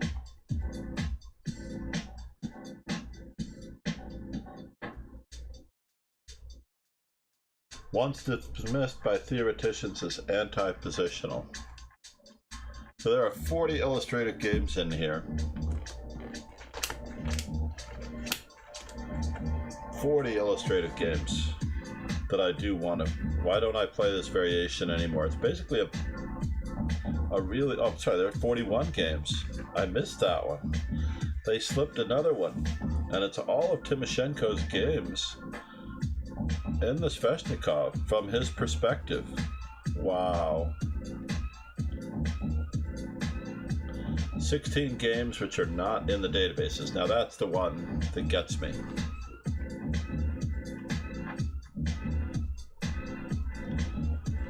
Take your time.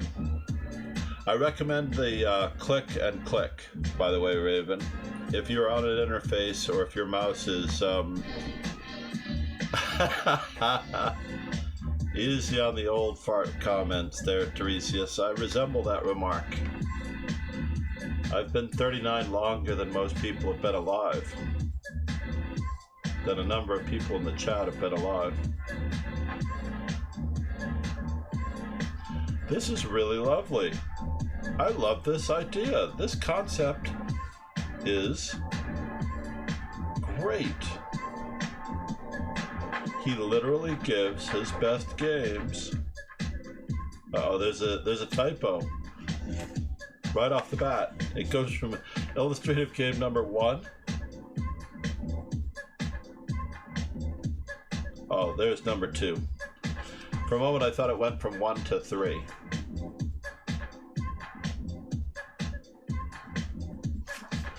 You know what? I feel like we should do this book today, but we need a little bit of a break.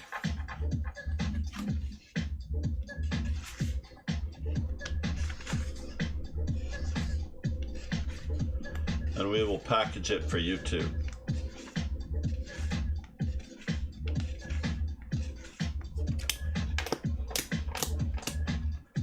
Oh, such a beautiful book. 40 games. How long will it take us to do 40 games?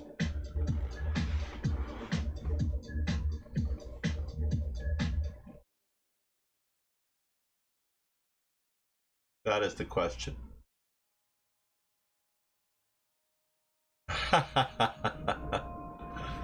It's true that you might resemble it a little more.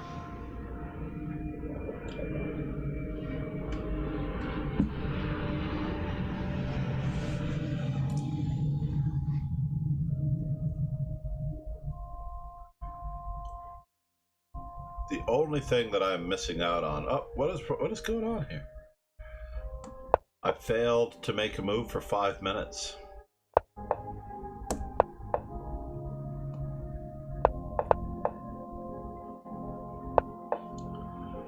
I thought my opponent might move quickly. I just thought that.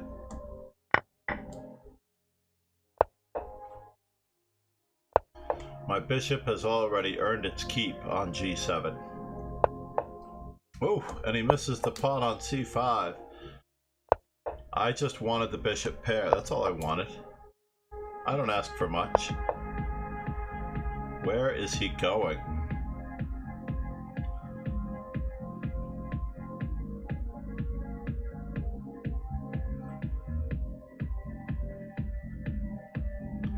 Can't make up my mind on where my opponent is going. I don't want to push him back to a better square.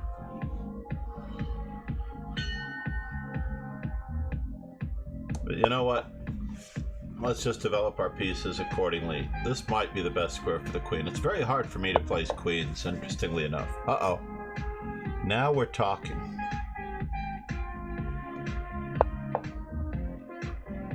Now we are talking.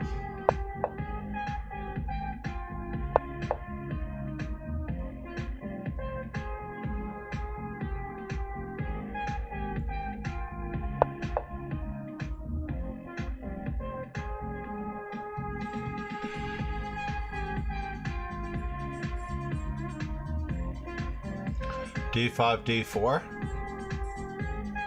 Is that a move?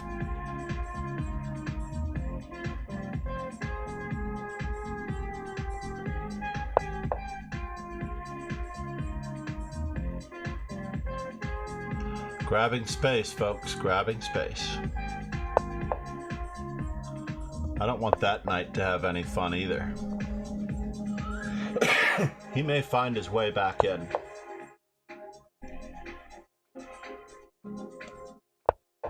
But not if I can help it.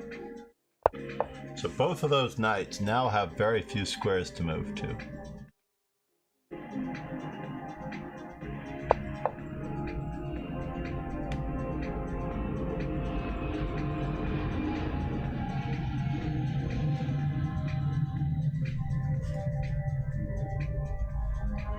My extra pawn is really and truly graduated. Interesting.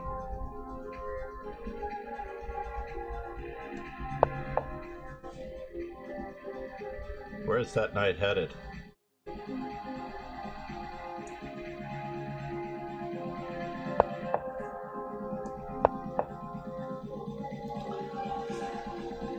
So his knight on h3 has no squares thanks to the pawn. The knight on c3 has only b2 and c4.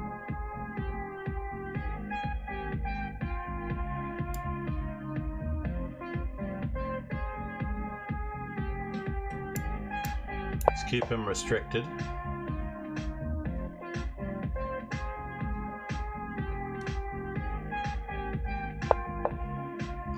I hung a rook. I hung a rook as much as I could possibly hang a rook. My opponent did have a good move there, I have to admit.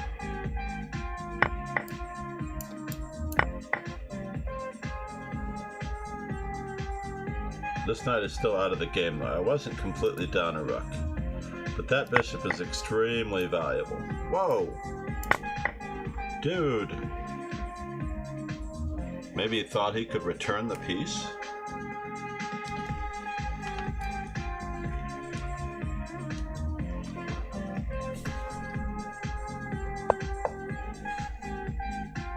What is today? International Chess Day, 7/20/21.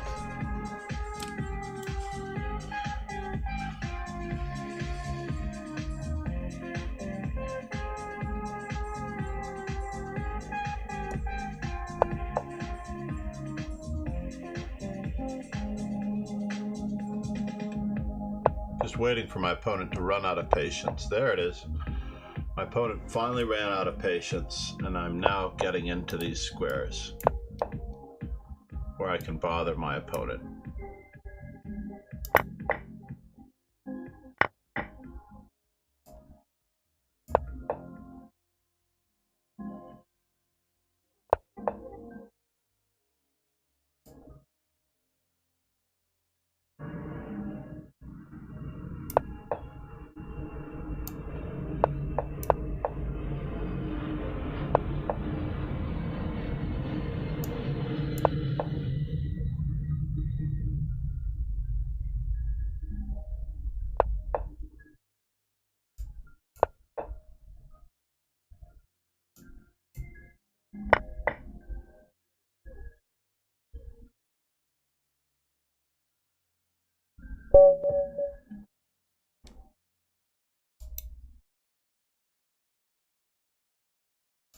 Howdy, Warnocky. How are you?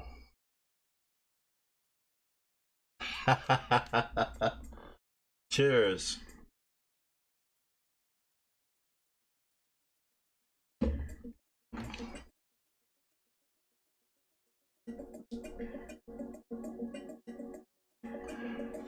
If I could get to live stream all Yurikova games, that would be good.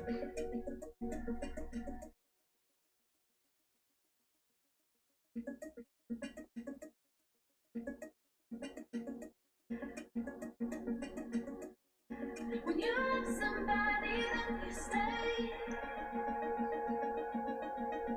When you love somebody, when you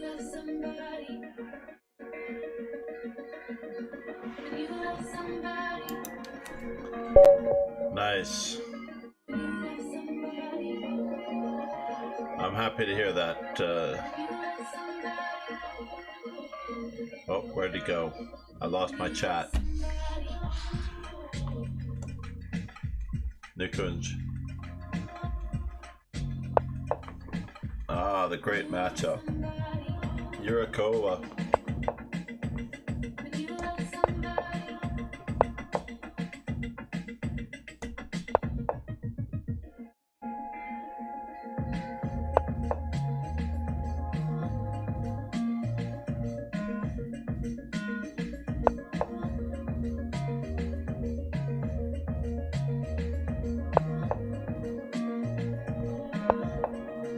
I've already explained earlier in the stream how this old Franco Benoni works. This is basically a French defense that has become a Benoni. It is commonly played with the move order e4, e6, d4, c5.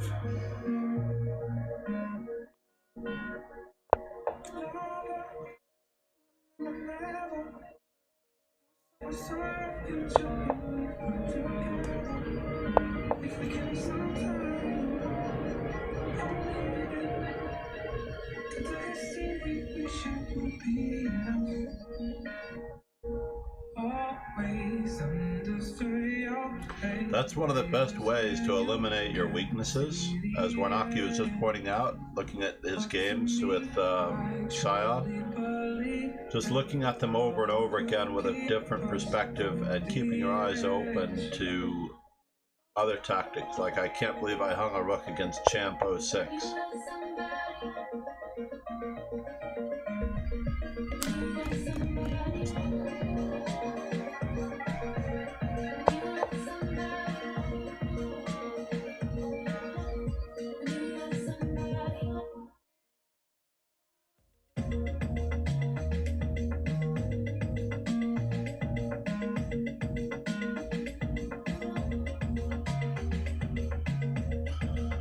This particular account, I'm trying to remember what her previous account was. Bulgarsh, I believe it was. The Bulgarian.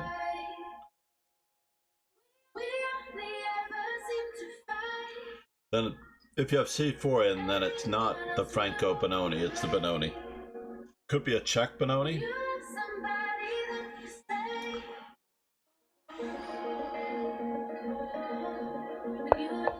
Without e6 in, it's more like a Pirtz Benoni. So is he going to... So now the rook is misplaced.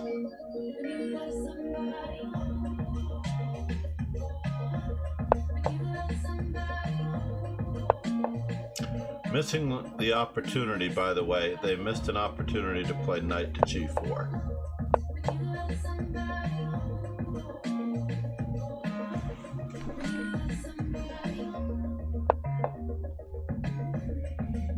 But I am a little concerned that my dark squares around my king are going to be very, very weak. So is b5 a threat? Possibly.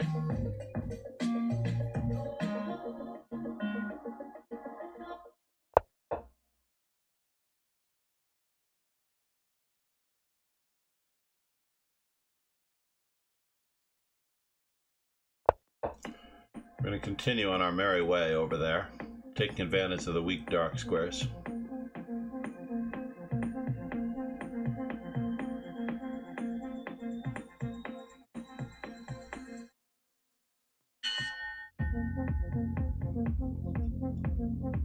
Black's piece coordination.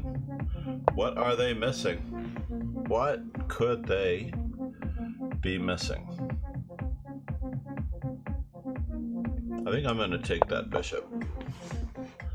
That bishop is their best piece. It's also possible that I'm not going to take their bishop.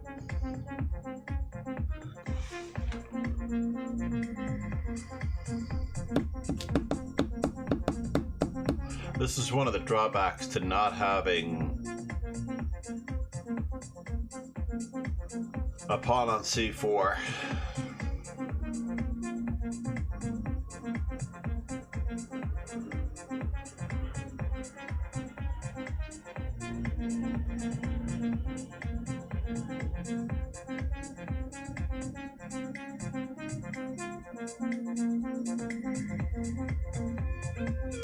We have to form a plan here.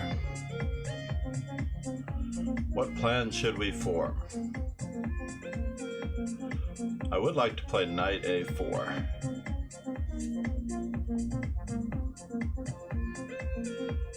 So if my opponent plays knight f4, this looks like a reasonable move. Just to batten down the dark squares just a wee bit.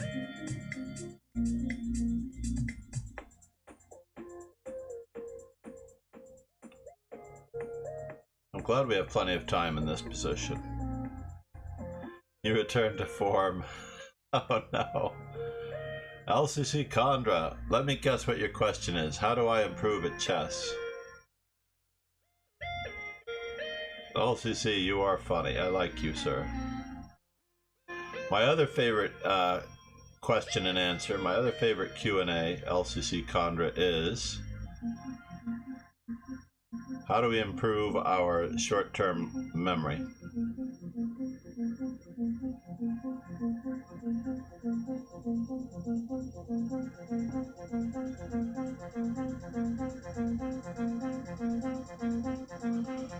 There are several ways to analyze your game. The first is to go through it yourself, looking at obvious and other candidate moves that were played by either side. That is the #1 way to open your eyes to all the possibilities that your opponent or yourself could have made. In addition to, let's just say a little while ago, I actually just... Raven is back.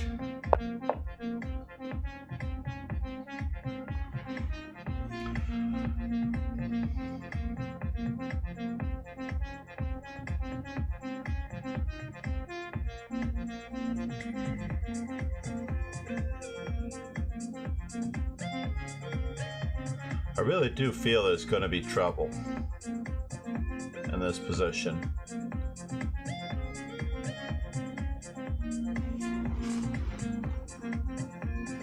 But where does the queen go? The queen has no squares. Where will the bishop go?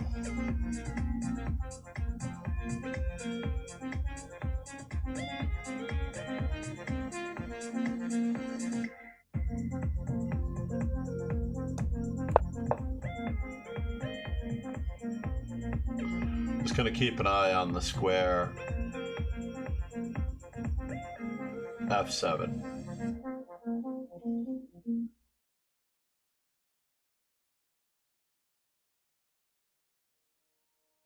My true goal in life, I would love to be able to play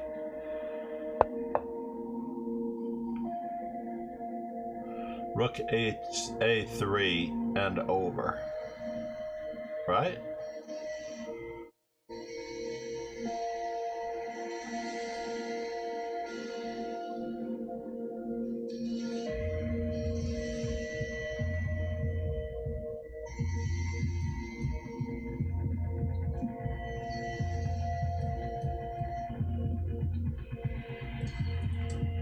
I don't really want to play knight a4.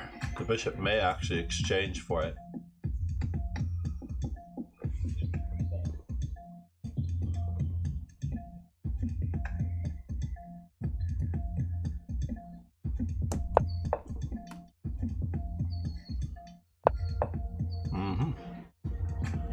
Now we're in business. I have been expecting you.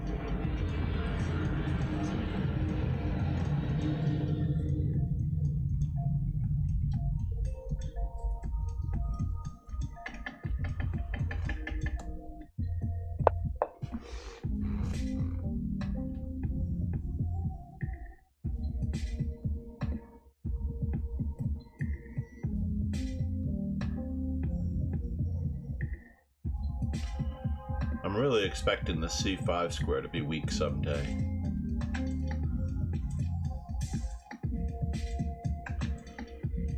mildly concerned that my bishop on c4 is misplaced. Mildly. But the f7 square could be very weak. So if I take on e5, there's nothing guarding the f8 rook except for the king. So the knight on g6 seems to be a wee bit overworked.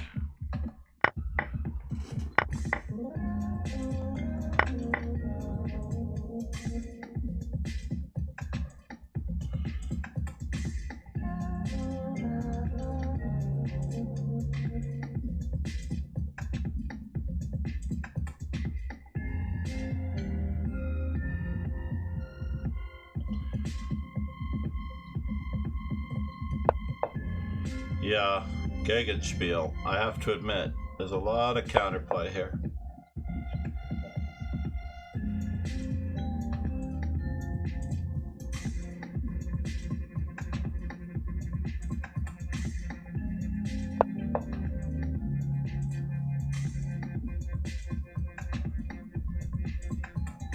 I'll live with this.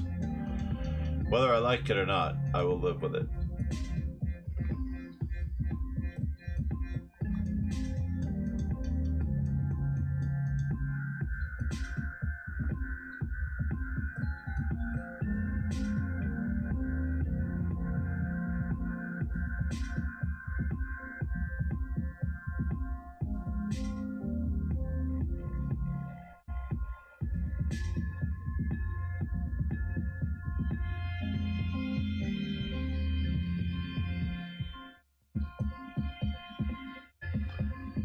One good game could occupy the entirety.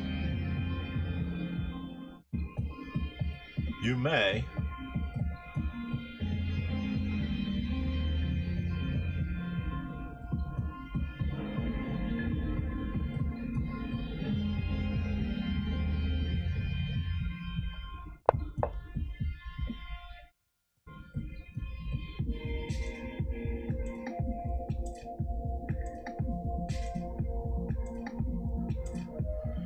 You may send the game to the inbox.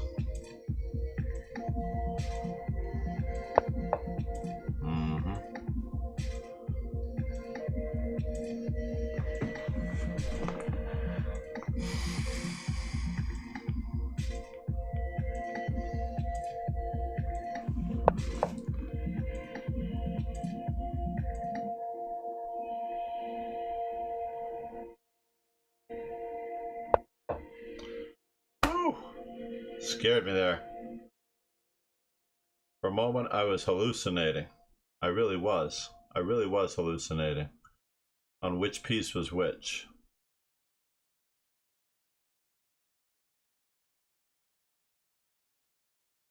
So how are we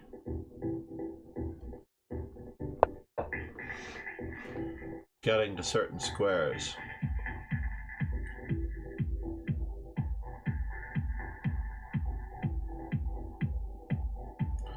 That's the question.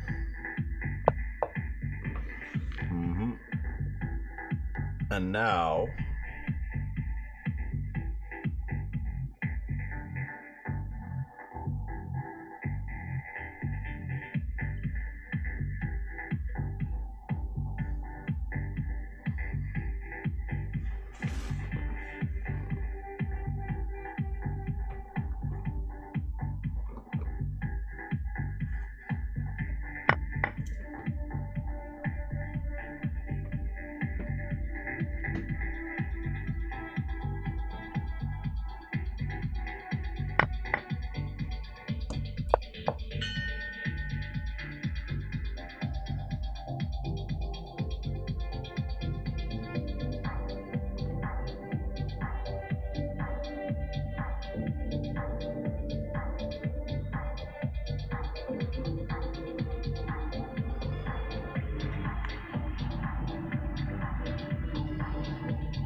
So I have options of trying to place my knight on f5, g4, or on d3.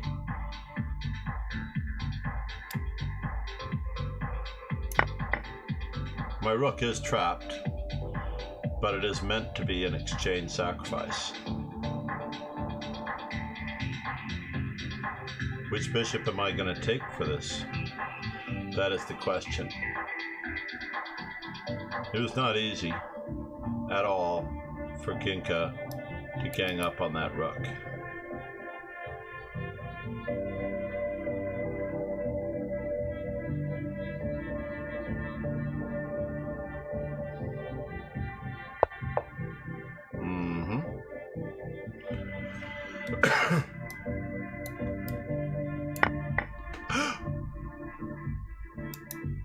No takebacks.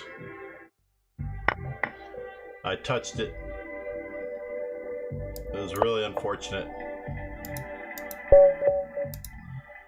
No takebacks. I meant to go to b6. That's a bummer. Rotten Lemons.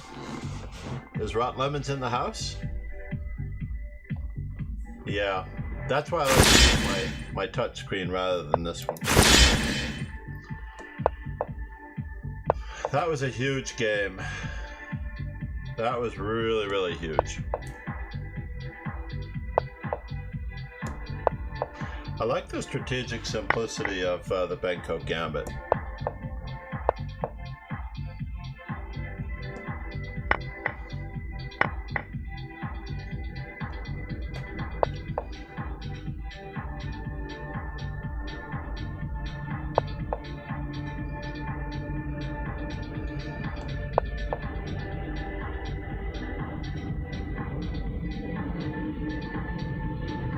It is quite entertaining and lovely.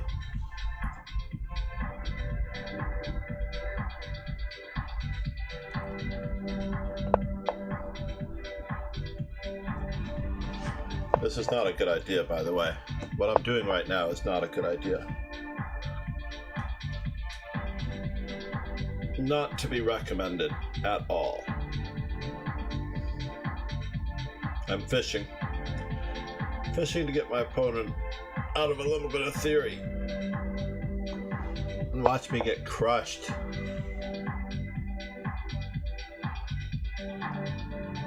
I can lose queen d4, knight f3, and I lose my queen.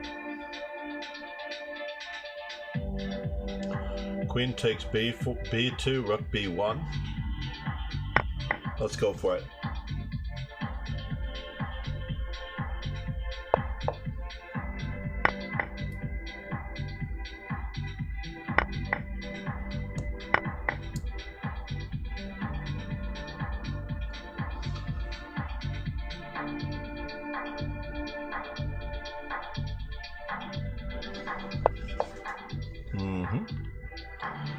It's getting quite crazy here.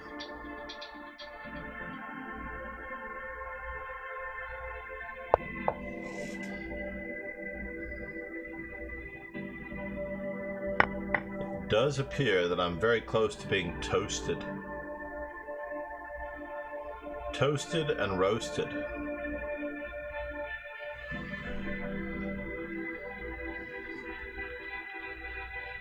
Wow.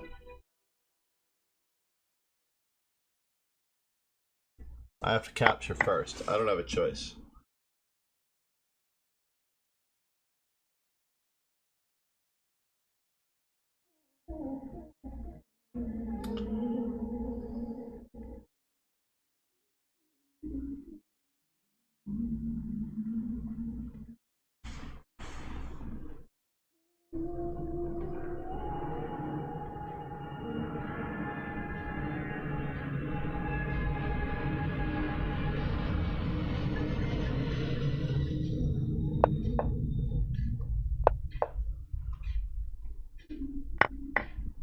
Chess.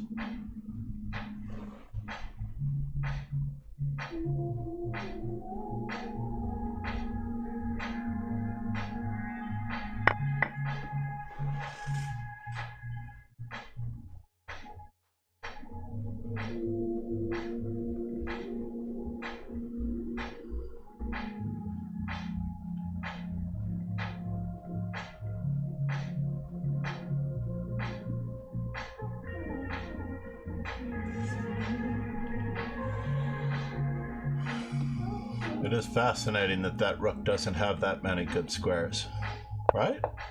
Isn't that crazy? That the rook doesn't have that many good squares? That was pretty much it as far as the rooks go. So if I check,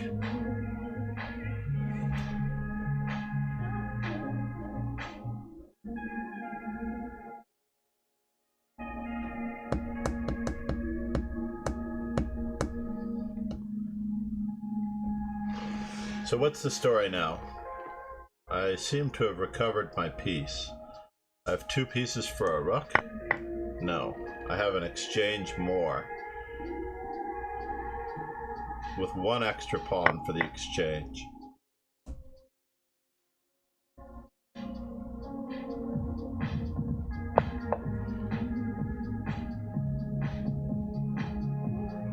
I'm going to keep up the pressure.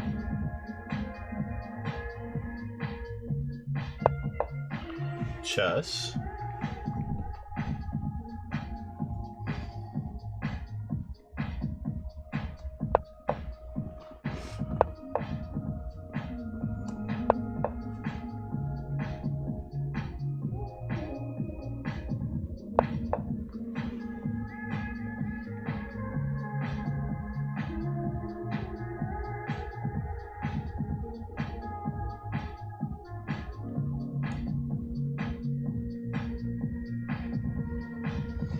That doesn't quite do it for me.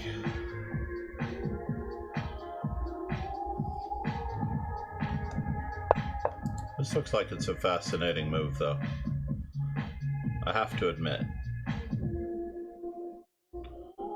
Fascinating is a good word.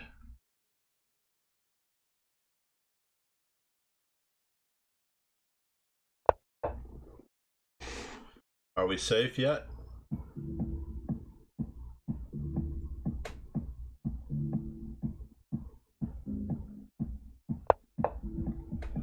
Chess.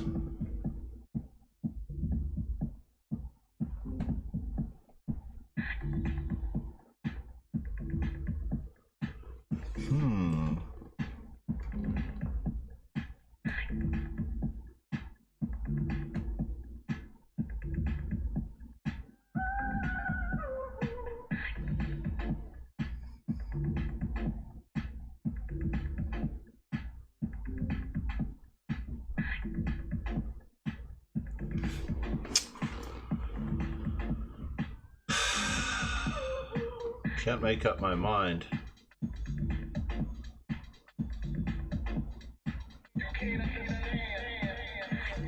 I do need a good square, though. I need a good square.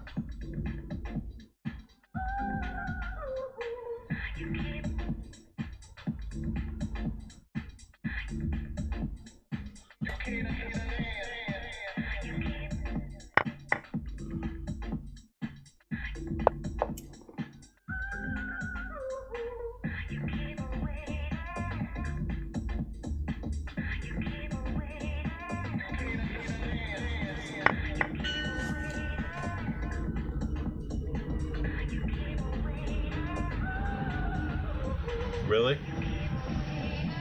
I have to guard that?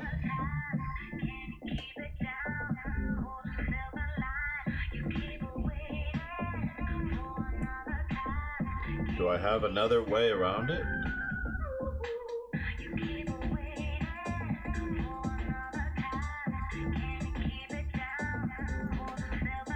God, I can't afford you to reunite your rooks.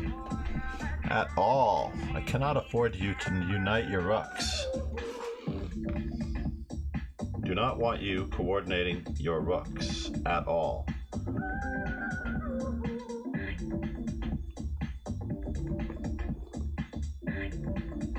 I feel I can draw this game, but I cannot let you coordinate your rooks. This is going to require some heavy-duty magic on my part.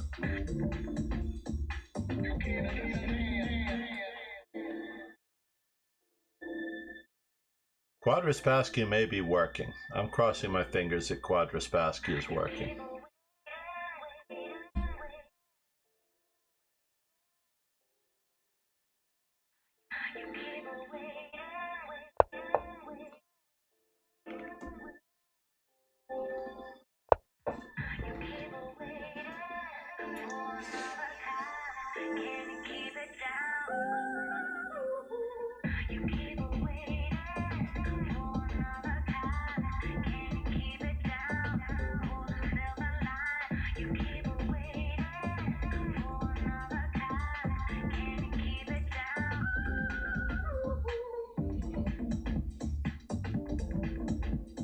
Our opponent may have stepped in it.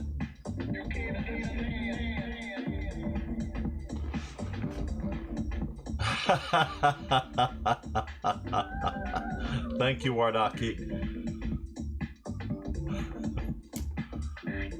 Fingers crossed.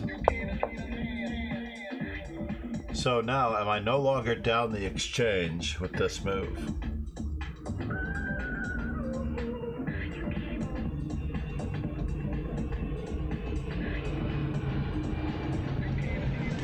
Knight takes e5. He is so pinned, right? I just have to work this out. Knight d4. Knight takes d4, e takes d4. It just seems like the right move to play. I don't want him to not be up the exchange with all the stuff that's happening. Knight takes e5.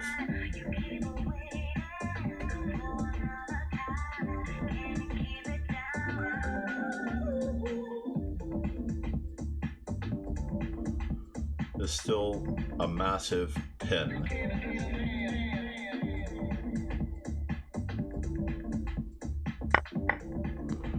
Yes. So how is he holding everything in this continuation? There's so much going on here.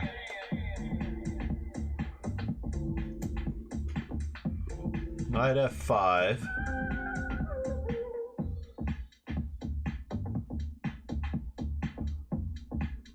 Knight f5, queen f4.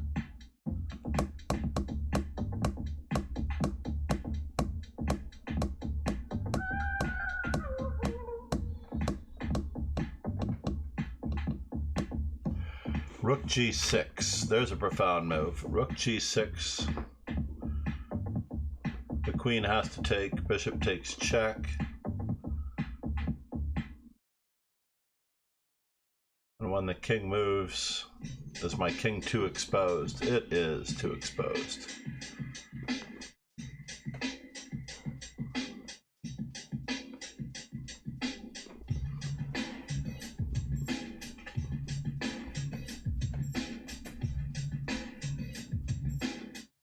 I don't really want to take away a square from my knight. I don't have a choice here. I do not have a choice in this position so easily.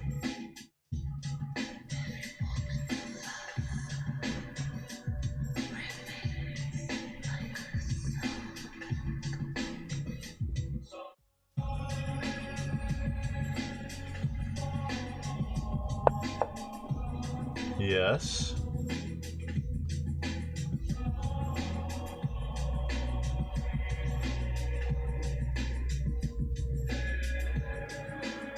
The solid move.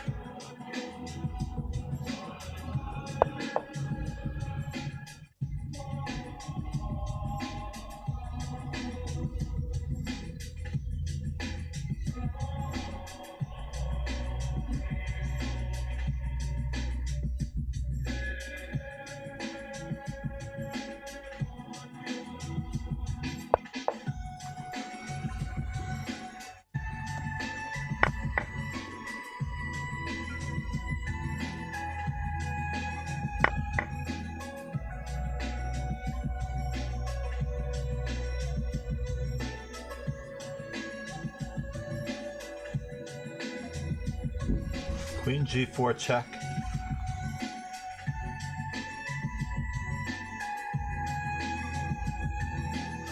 So knight g4 check was my original plan.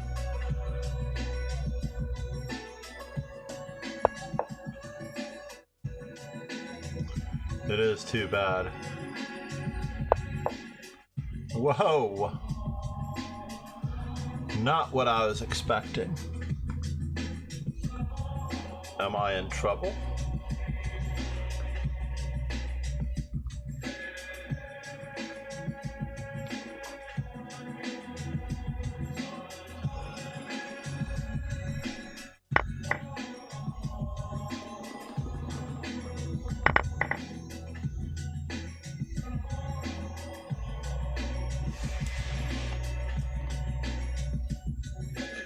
There's only one move here.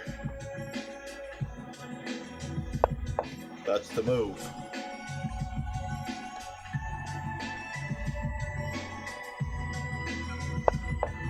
But I still think there's only one move.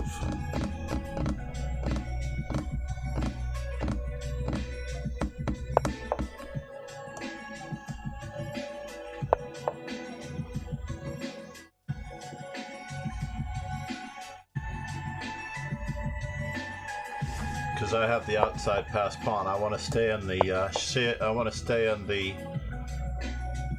realm of possibilities here.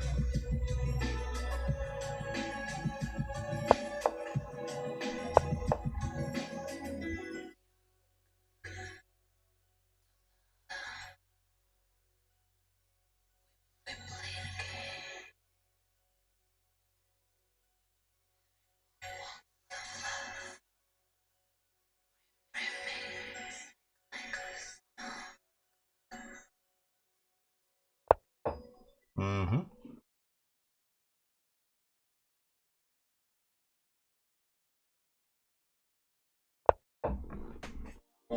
I have to hit the facilities, but I have 1 minute and 27 seconds. This is not good.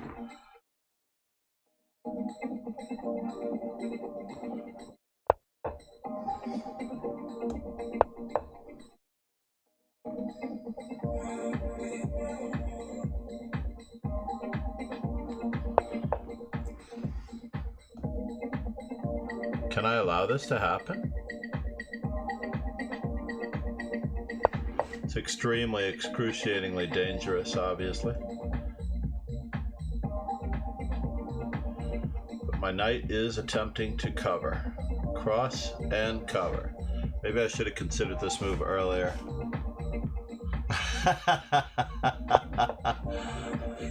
Right?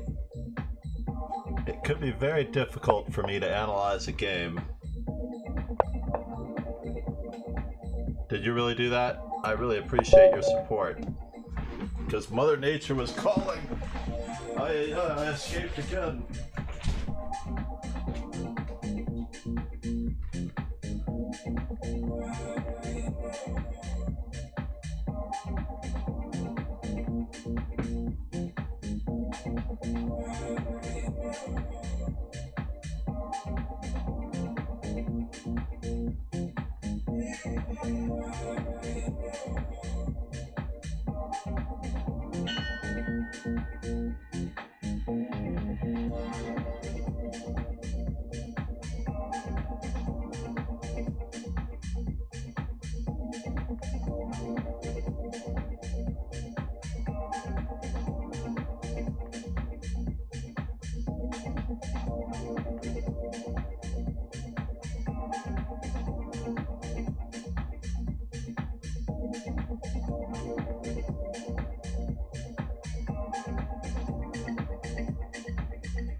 I feel terrible about that, I honestly do.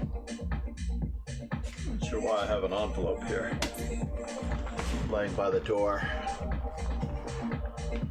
Oh, I feel terrible about that. All right, we have a celebrity appearance. You could have won. I could have won the queen for my rook.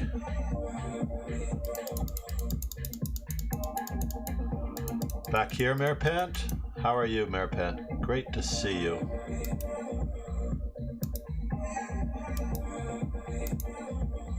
So bizarre. When I'm streaming, I don't have a frequently used emote series. You know what I mean?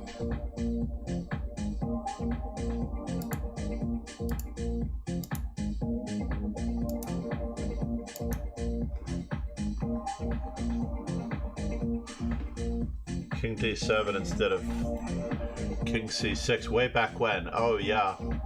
You hold on. I was a little worried about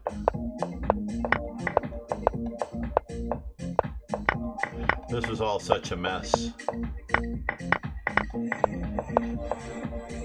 And then King D7. You're absolutely right. I had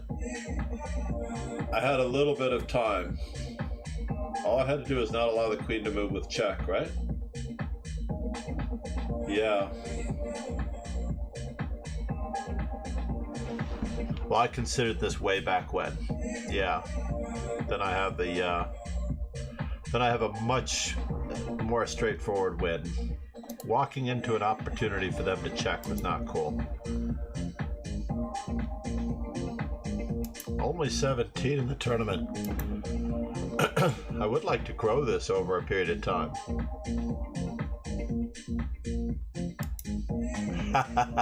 As well, they should be tingling. No, I actually saw that I should be able to win that position after queen takes rook and rook takes f5, and I just didn't give enough consideration to the Cheers, Wardaki.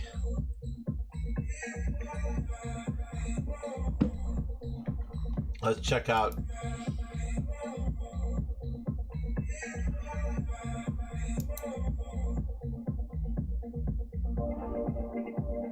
Where was this?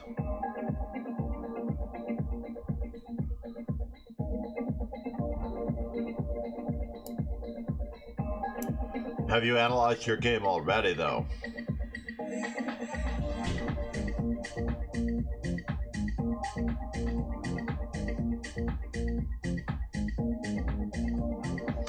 This happened today?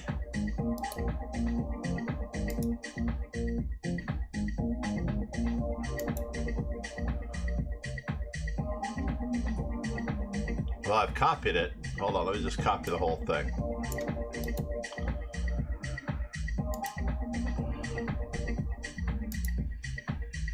Where's that Master Chess Dojo study that I was doing? Not hot, but recently updated. This one. BGN.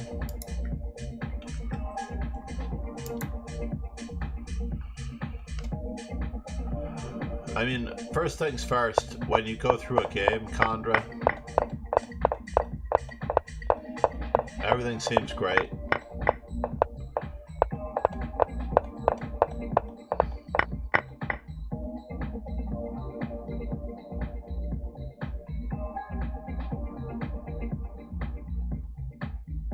Alarm bells are going off here.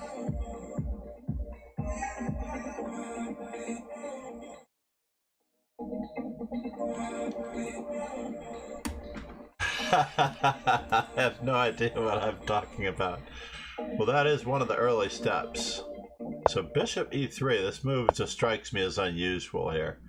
So for example, queen to e1 or queen to e3 perhaps taking over these squares, right?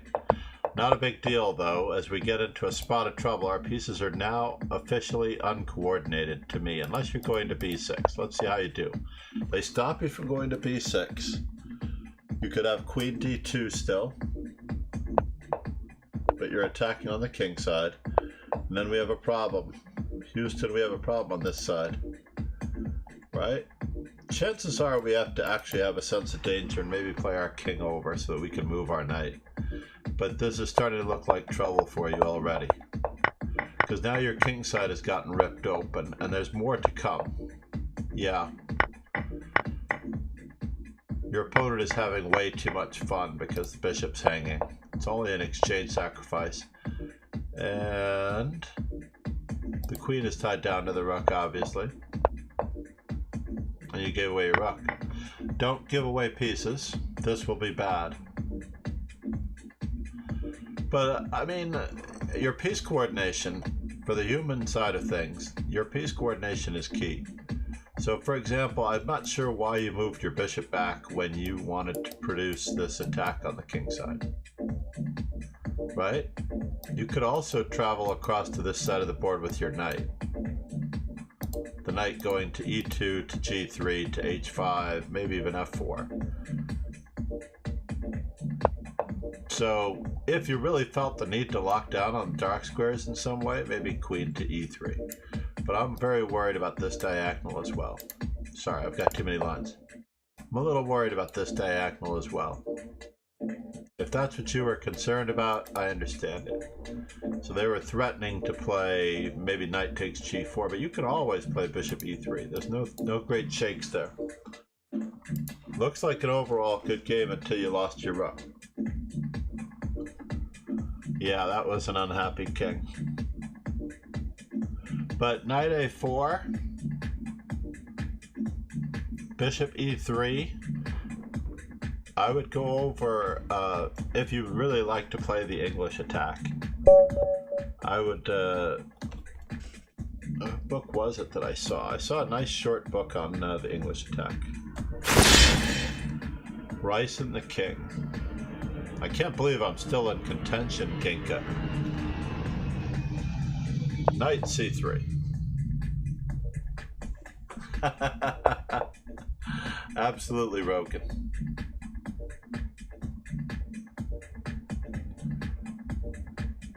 Mega Gamer, what do you mean? Finally with a master.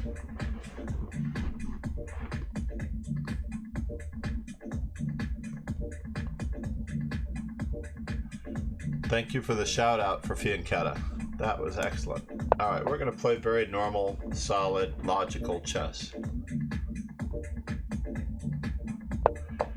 Well, I can't promise that I'm going to do it again. It is a rare one indeed. Uh-oh, a little passive there, Bison. A little passive. Always wait with your knight going to c6 to prevent bishop to b5. I've got like a Rue Lopez on steroids now. I really do. It is a Rue Lopez on steroids.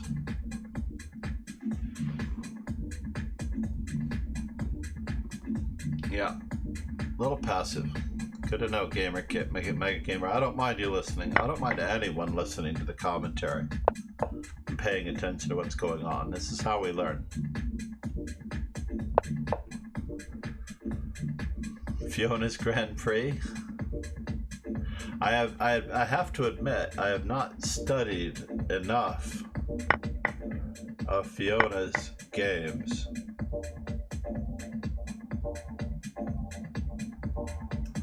Do I really want to worry about my...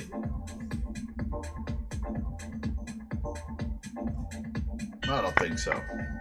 I love my opponent's position too much to worry about my pawn.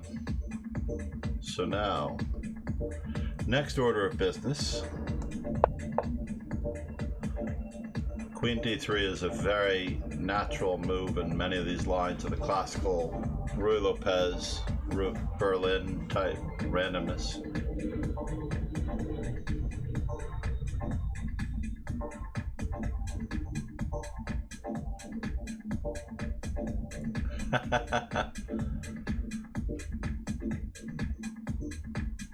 Take care, LCC. All I'm doing is developing my pieces. I have now entered the middle game. And now that I've entered the middle game, I have to really decide what's what, who's who, where's where, and why's why. I love the bishop on e7 being where it is. It's such a beautiful bishop. So let's lock down on the white squares since we don't have a white squared bishop. We can prepare clearances later. That's not a free pawn? That's so weird. It is a bishop. I'm never going to turn down a bishop.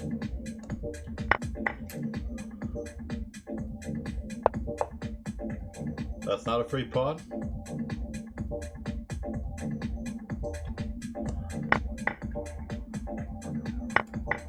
He does have a skewer. However,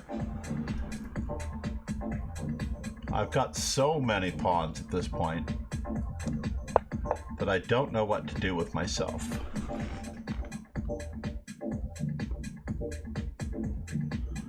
So now it's time to get everyone in the game, including that bishop.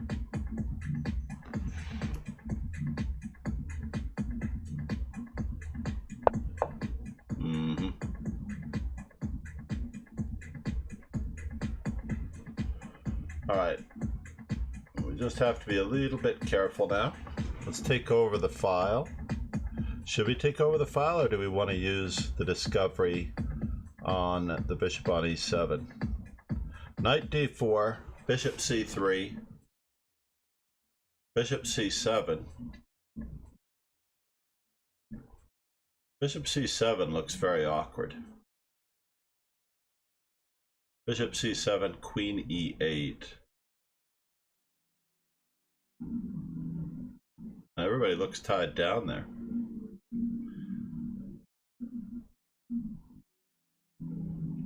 Bishop c7, queen e8. I just don't have anything good. Knight e5.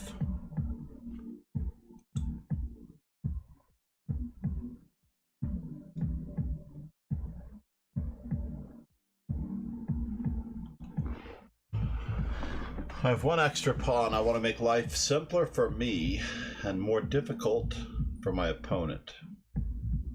Right?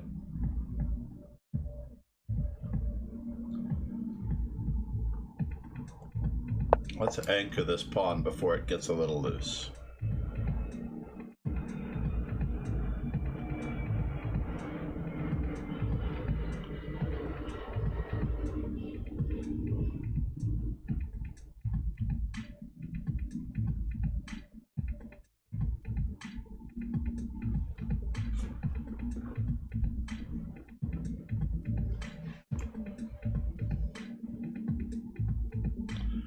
Am I berserking? I am berserking, so I have to be a wee bit careful here.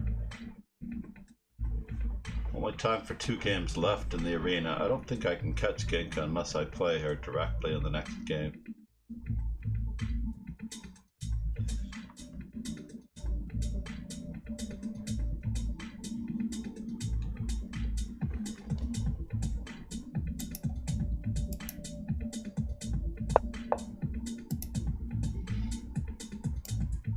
I have to keep control over b6, c5, and we already have control over the d3 square, so there are no entry points for anything, unless Ryson wants some exchanges.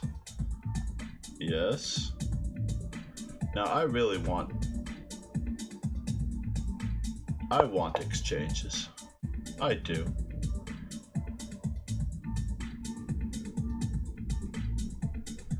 I do want exchanges.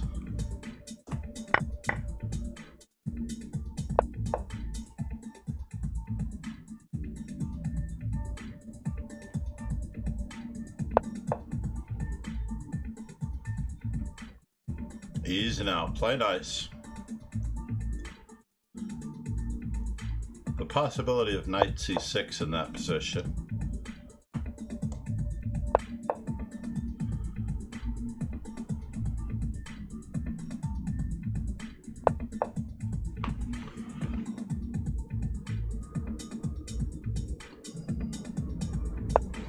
Just making sure there's no funny business happening here.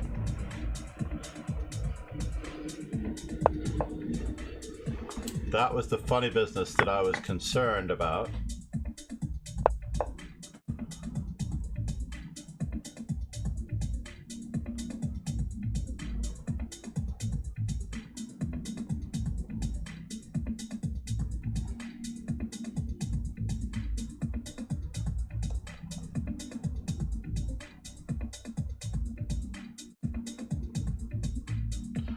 Rook to f8. Interesting. It's too bad I'm pinned.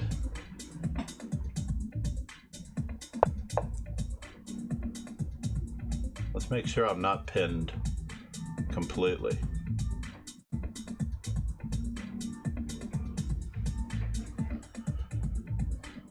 Yeah, I'm not happy about this. Maybe rook e3 was a more clever way to go.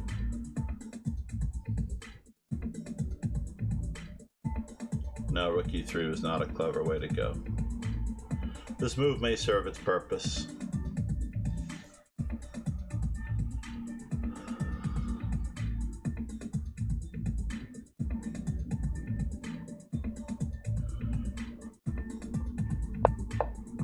Yes. So this is indeed the position that I'm not afraid of. I knew it from the start. I saw your face and that's the last I'd seen of my heart.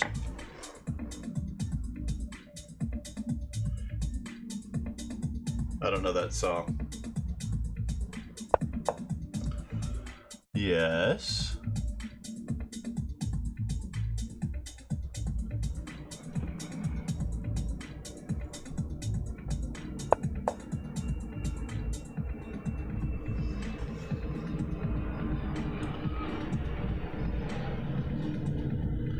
You are the chess piece that I've always dreamed of.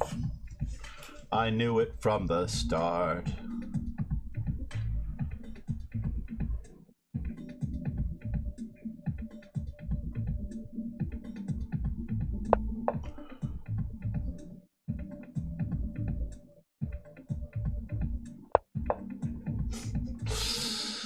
We really are working this, right?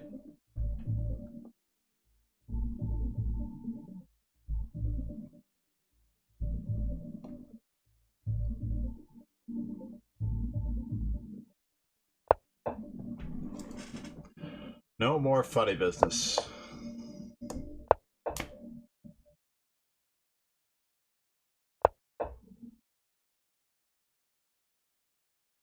So where do you have a check? I see none.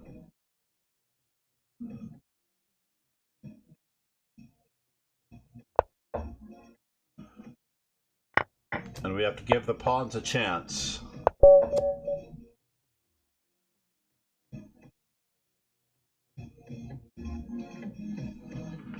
The next Berserk is worth 5 points, but Ginka is going to... Oh, Miel Bautista, that's a head-to-head. This could slow everybody down.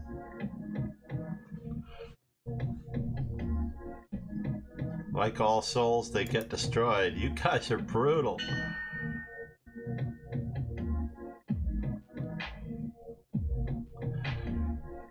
Merpan is keeping the chat alive single-handedly. Usually it's Tiresias holding up the boat, but I know Tiresias has his hands full.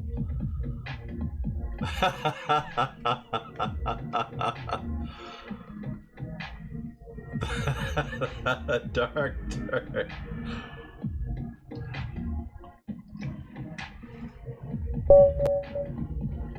Goth Warnaki.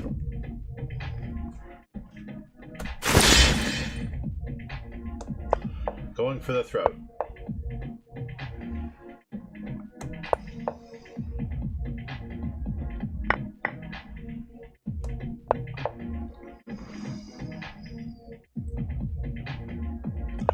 Now, of course, everybody who has watched my stream knows the best lines because I play all of the openings.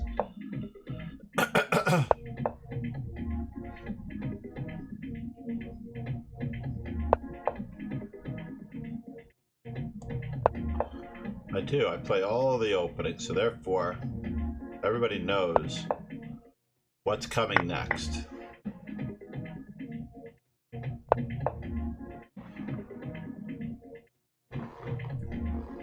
Because I may not play.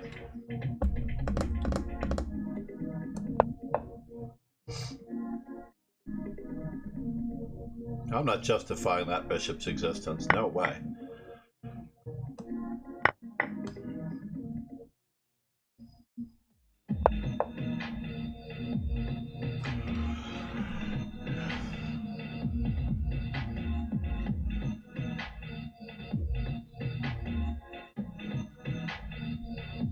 Where's that knight headed?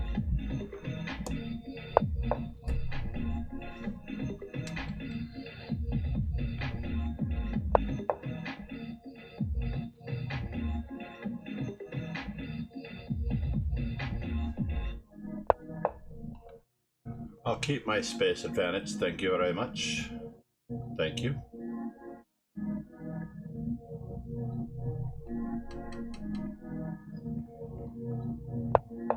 Yes, yes, yes.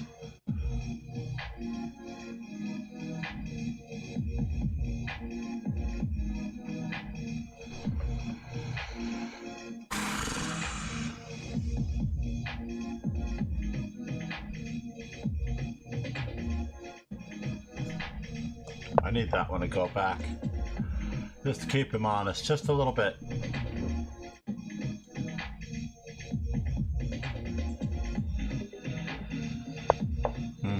Somehow I knew you'd go in that direction.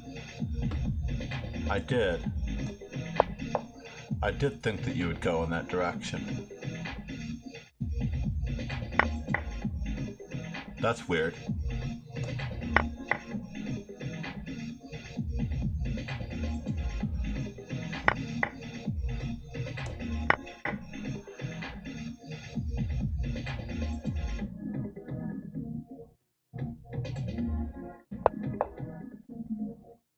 Oh no!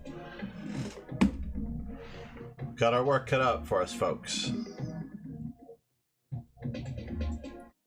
That is true. We've got our work cut out for us now. How are we going to win this one? That is the trick. How are we going to win this one?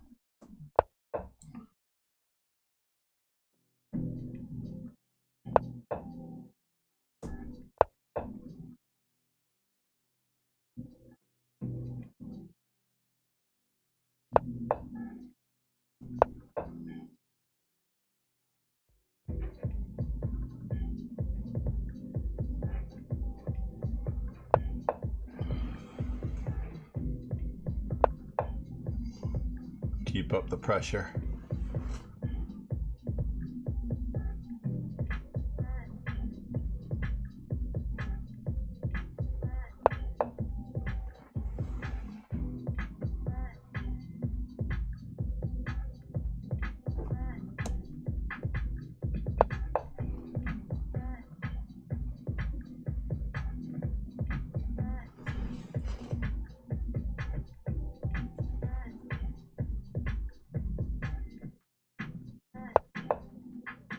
Well, that's fascinating.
Try to get the whole gang experience here.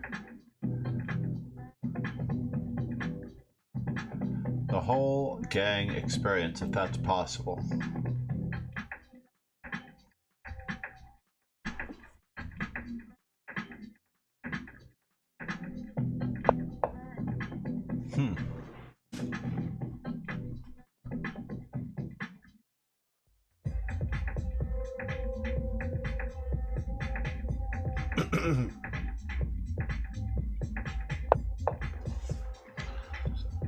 Interesting.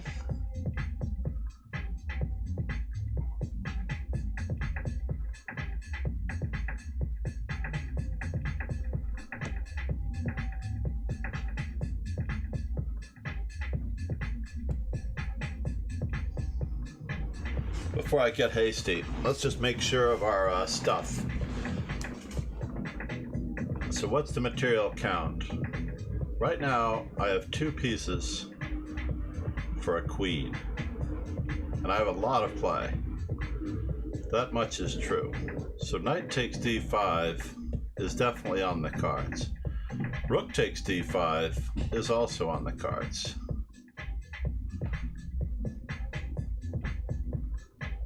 That's probably the most exciting move ever. Rook takes d5.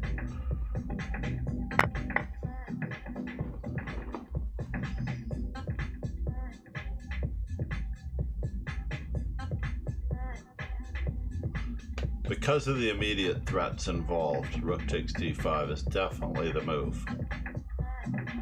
Woo!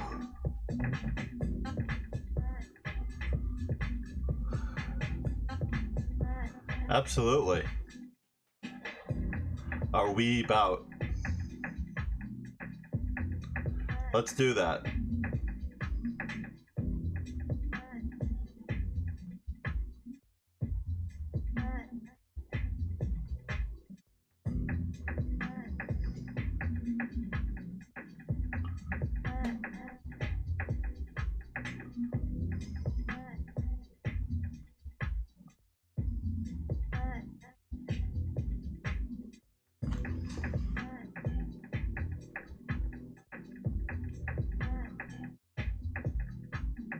Hopefully this move leaves an impression on my opponent, so much so that they decide to give back a certain amount of material, rightfully, correctly.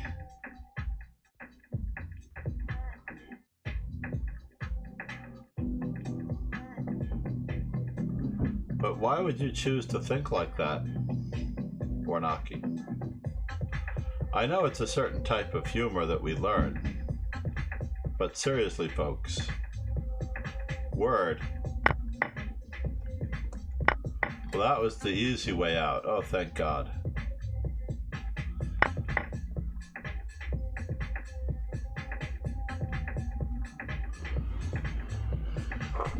So now it's 3 minor pieces for 2 rooks.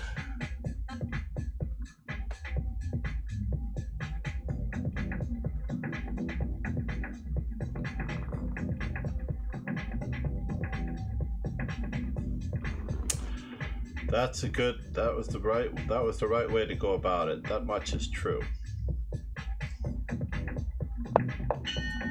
Let's see what we can do here as far as the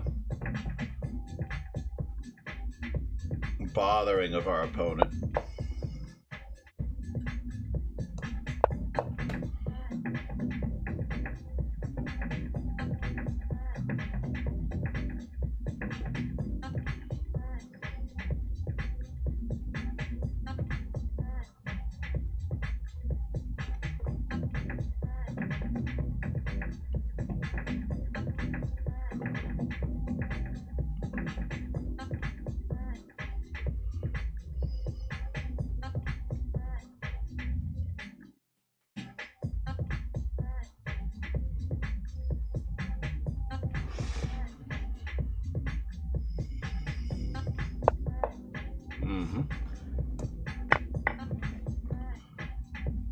For some reason, I thought you might actually go in that direction.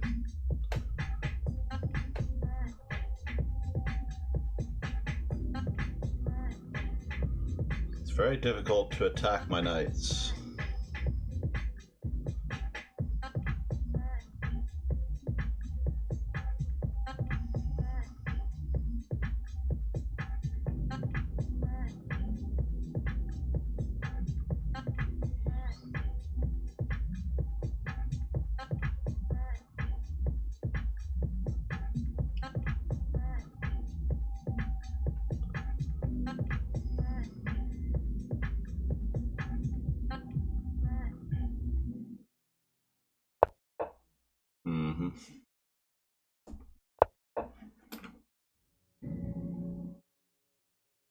Covering our weaknesses.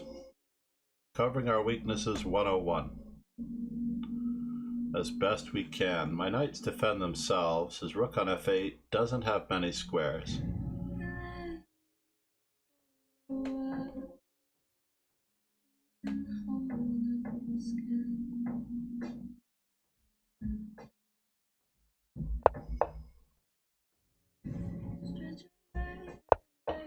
We're gonna get another attacker in on this mix.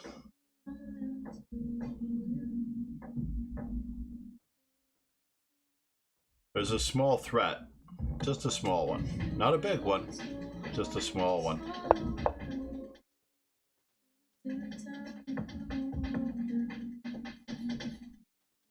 So is it better to have the bishop, or is it better to have the pawn? That is the question.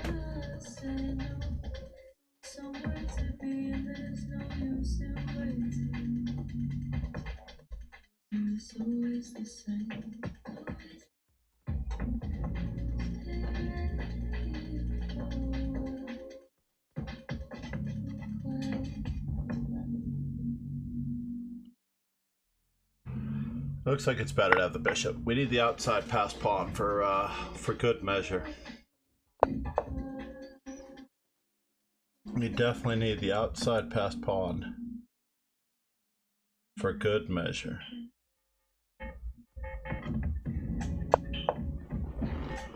Let's get the boys home. Let's keep the boys coming.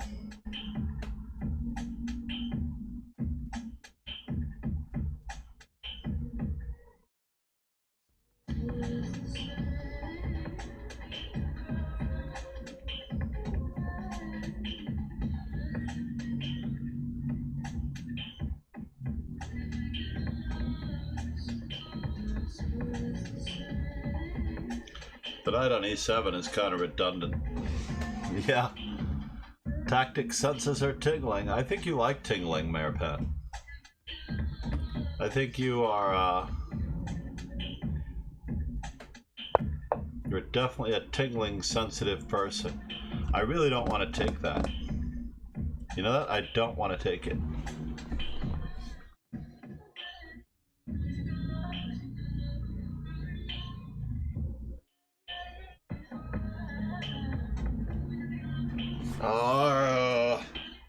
Two pieces for a rook. I do not want to take it. My pieces are worth more than your pieces. Enjoy, sir.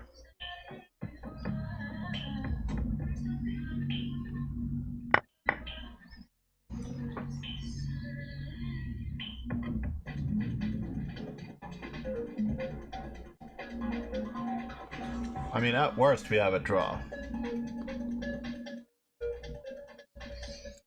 Which is unfortunate that at worst we have a draw.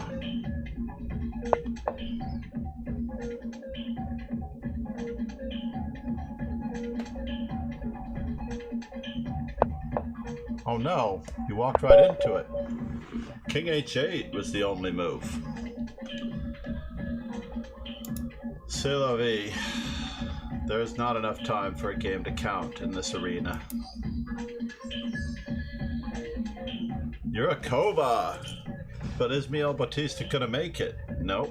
Miguel Bautista does not have an opponent. We would not make it anyway.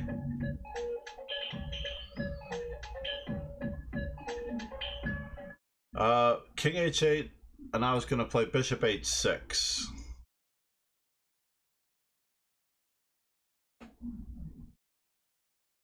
And it's true that King h8 was going to be tricky. Let's look at that last one.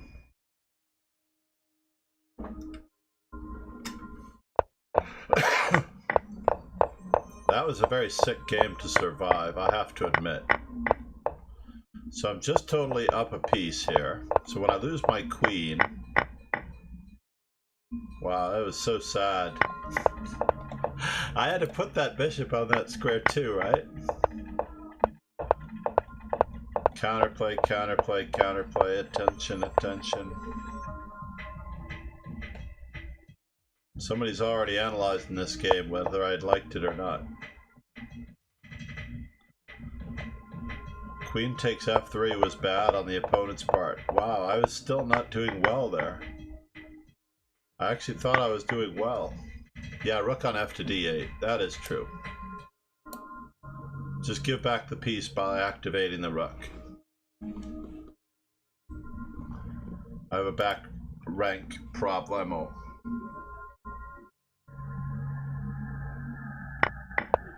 exchange and push the pawn. Yeah, that was the other option too.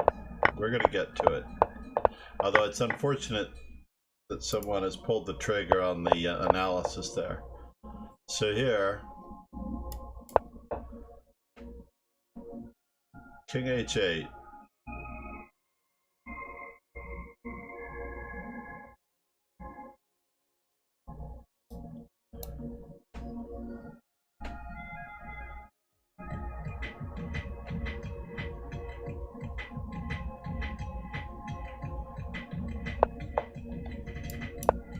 Alright, let's just think about this for a moment. Is rook to g8 such a bad thing?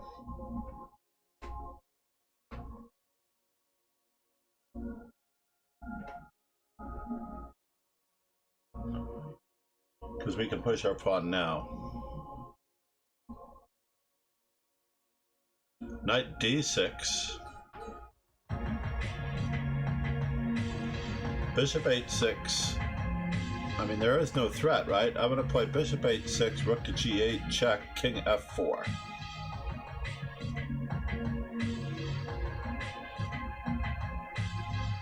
My other goal is to play knight d6, knight takes f7. So that's my first thought.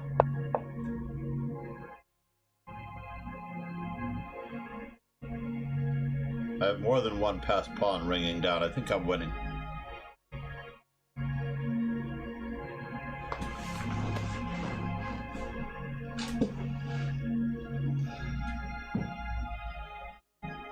That's funny that you should put it that way. It's not about tactics. The thing that I love about chess is that you can break the rules by putting a piece on a square because it cannot be taken. We all have a tendency, like my grandson, to push the envelope.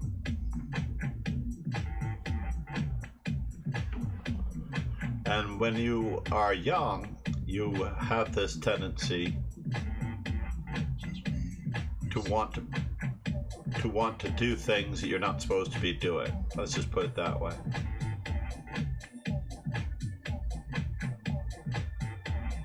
Could I get into trouble here? Let's just assume that they push their pawn. This is going to be checkmate, yeah?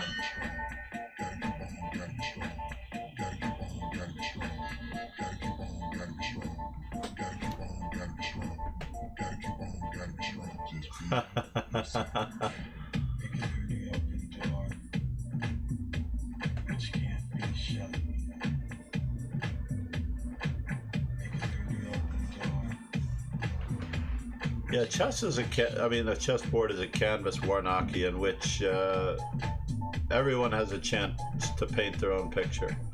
So that's not good. So how does he stop this from happening?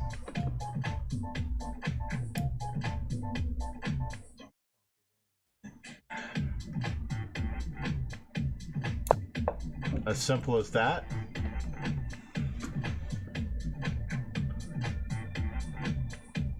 I mean, this is too many passed pawns, don't you think?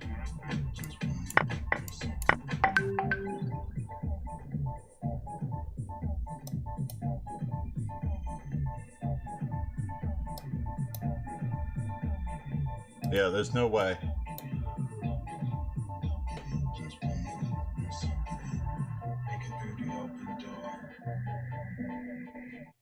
There you go.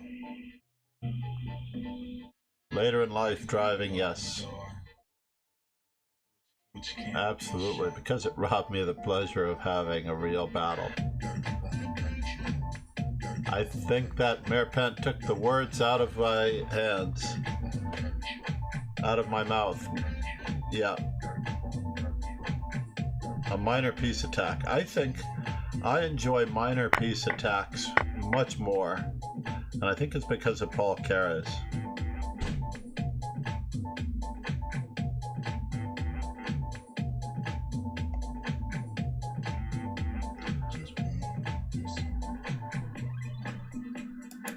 That's great.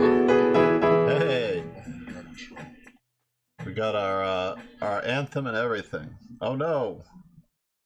Master Nikunj, what did he do at the end? Oh, he got Conta de Luna, who berserked. Oh no. Did I lose to Master Nikunj? No, but I should have. I think I should have lost to everybody except for Yurakova, who beat me. Right? Isn't that how it goes?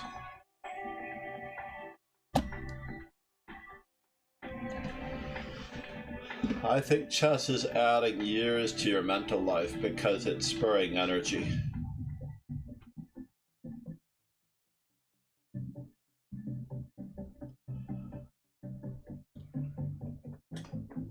Absolutely, you're allowed to be overly cautious, but you have to take it one step at a time.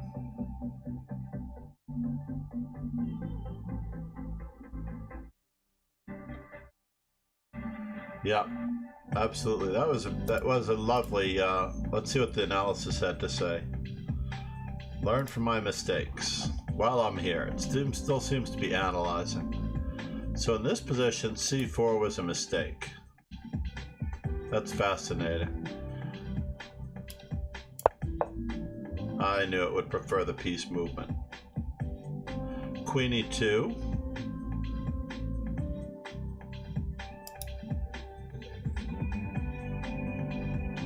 Are you really that worried about a knight coming into e3?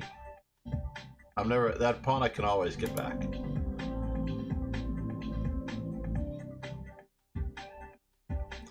Bishop takes f4 is a mistake.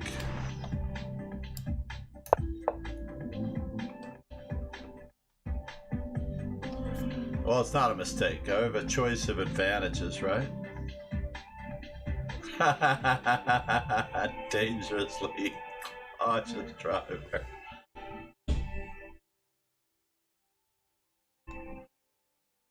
Oh no, Warnock, you're starting it again. Oh, don't tell me I'm just winning here with d5. Okay, good. Knight to c3. Bishop takes f4 is a mistake. What in the world could be a better move than...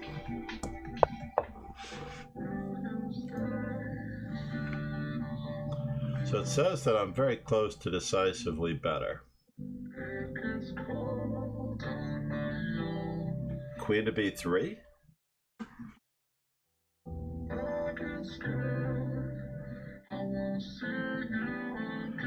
So when you get old, or when you are older, it is more natural to be cautious about tactics and everything. Desperate here. I thought it was c5, but I have a hard time believing putting the knight back into the center is good. What? Is it because there's no way to defend this?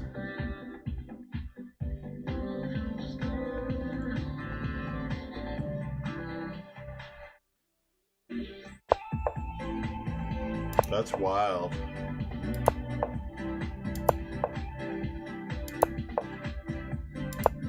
Yeah, definitely having a lot more fun there. I agree. So here, bishop takes b7 was a mistake. a3 should be considered the real mistake.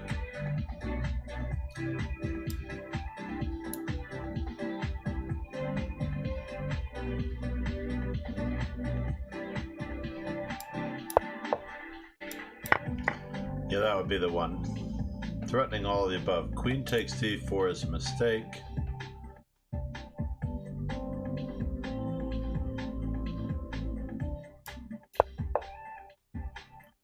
But black is just practically winning here.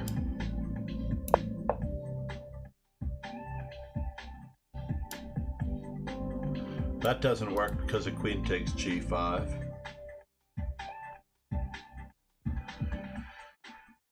I disagree. I don't think Kramnik played more daringly than he ever would have played. I think that he was able to rely on the experience of his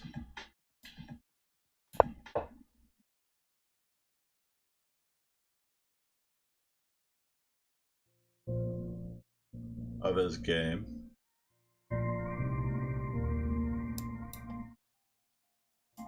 So it's not knight c3. I think I already tried that move. Knight on b to d2.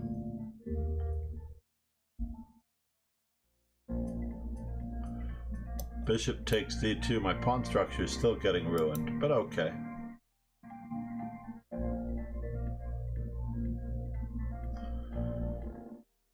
It is fascinating to me that we have levels. Yeah, knight f5 was asking for it. I was just trying to prevent g4 on the next move. If I play knight f5, they cannot play g4 if they play queen over.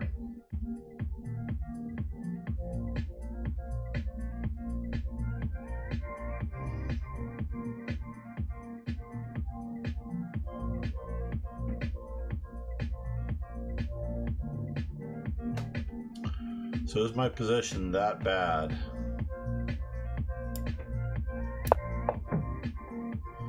Yeah, bishop c1 appeals to me. They want me to play knight takes c4 when I'm down material. That bishop? That's a real computer move. And I'm worse. But there's a big difference between being worse with the bishop on the board.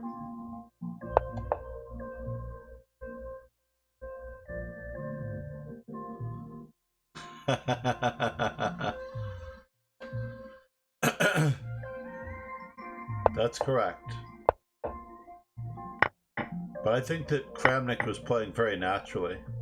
So rook on d to f1 was the natural move, indeed. There's so much stuff going on here that I should be very, very okay.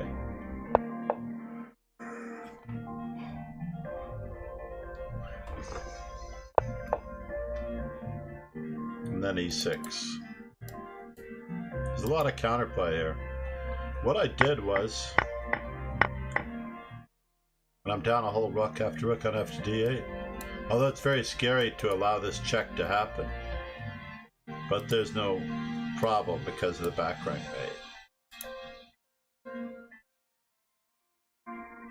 So instead of rook takes b d5,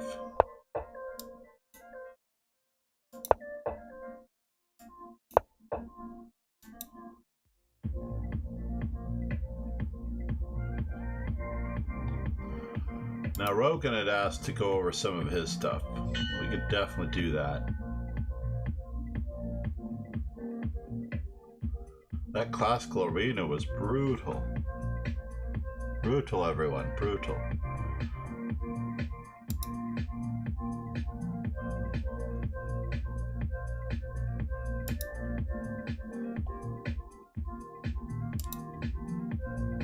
Up this pawn. Checking on Fiancetta. Oh, she's covering the World Cup playoffs.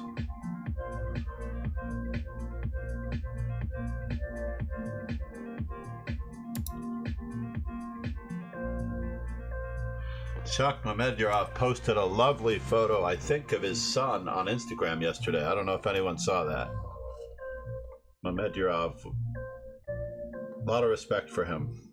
A lot of respect.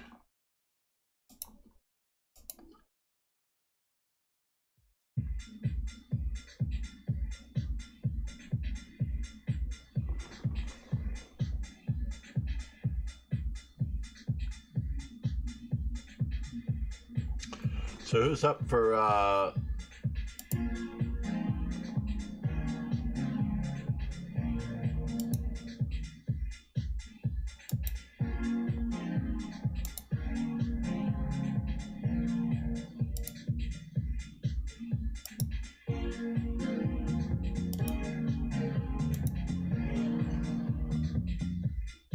grabs in these World Cup playoffs?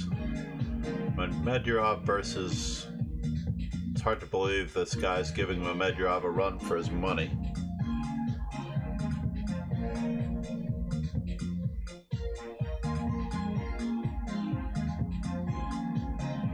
I think positional instincts are the easiest to develop if you play over the games of a world champion.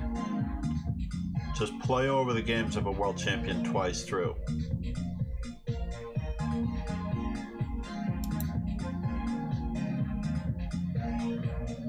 on leechess.org. Laura is on leechess.org, covering the women's side of things. Good for her.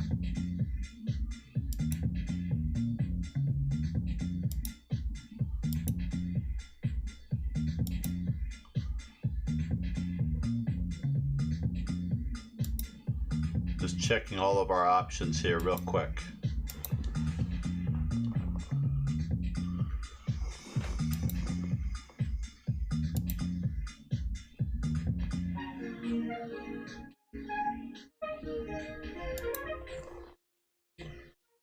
She's been making use of her time in Sochi. I'm sorry that AK and Emsko didn't do that, because she's such a personable person that she could easily be doing those interviews as well. And she has an innocence about her that the average player or the beginning player appreciates, especially the teenagers, for the most part. Everyone is covering this game. Alright, before we go anywhere, I just wanted to I promised Rogan we would look at our battles. Where are our battles? What's the fastest way? Did he play in the classical here? Fastest way to get to Rogan.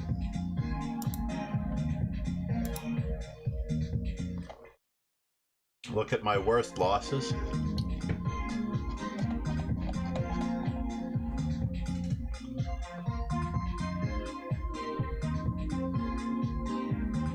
There's good scary. Well, first off, let's get to the heart of the matter of scary. Scary is where your adrenaline is pumping and your heart is racing, right? I also wanted to do a... I'm definitely going to go over 2 of Rogan's games, if he could provide 2 that I definitely need to, from our Blitz matchups, right? We played a match recently. You're not in my worst defeats, and you're not in my best victories, so... I think it was 3-2. Kingslayer Sloan. That's what we're looking for. Now we're in business. So this was our match. First off, let's consider the first draw that you had. That was 1-1, 2, 3, 4, 5, 6, 6.5. That was the first match that's ever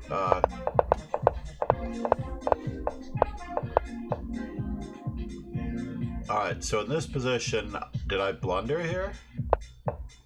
No. I went for the Carl, which is not really thought of very well. D4, E takes D4, E5, knight E4, rook E1. And a lot of good players have played this. Gashimov, for example. Wow, Bugar Gashimov. His birthday is coming up. Did he really play this that well? He understood these positions. You can have a slightly worse position. Everybody wants to be in their comfort zone, but in order to succeed, you're going to have to step out of your comfort zone. Oh no! So let's just mark this as a threshold for you, Rogan. Alright? On move number 13, the game became decisively better for white. But why? Basically, it was about piece coordination. Is this really the opening that we want to play? I like your opening though, but E5. Was it knight E4? I also like knight E5. I'm sorry, knight D5. I also like that one, but you're right, knight E4. I'm supposed to play knight takes D4 for equality and put my knight on F5. However,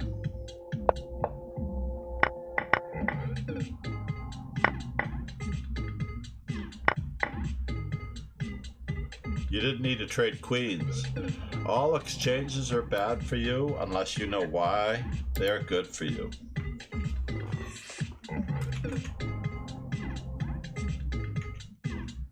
Add com.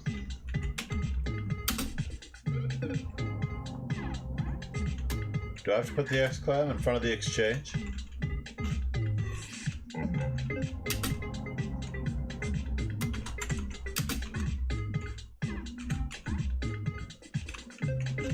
All exchanges are bad for you.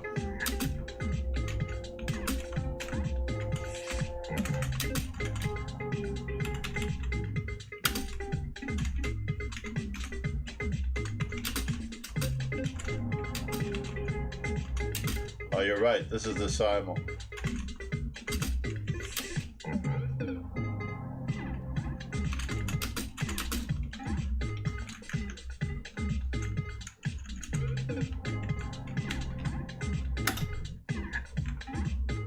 Let's see. Exchange.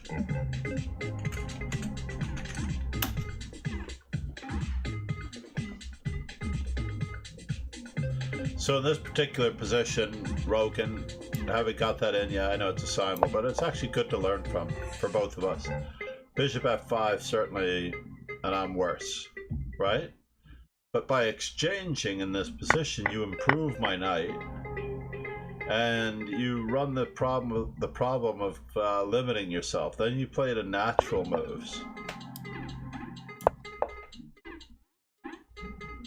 This move, intending castling, let's just say even if we play h3, you have options for counterattacking. Obviously, I don't think you have options for counterattacking with castle's queenside because of the desperado knight takes c6 with the bishop hanging. So therefore, knight e6 is a good counterattack, and you keep this square under wraps.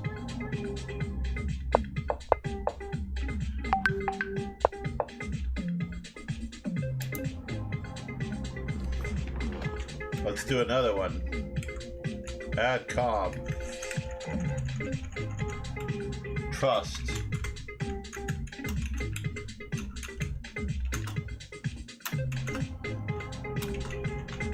Assume.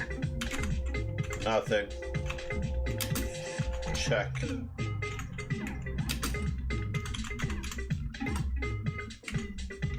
Whoops.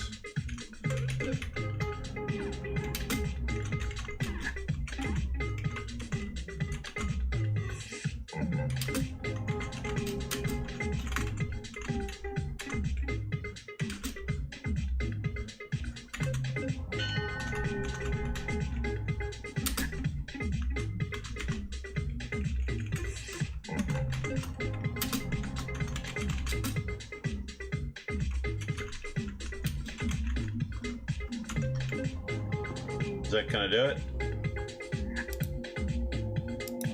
There we go.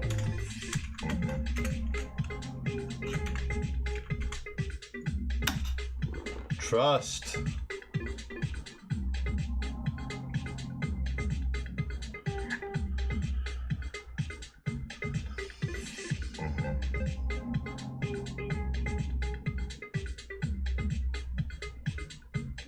The H word, exactly.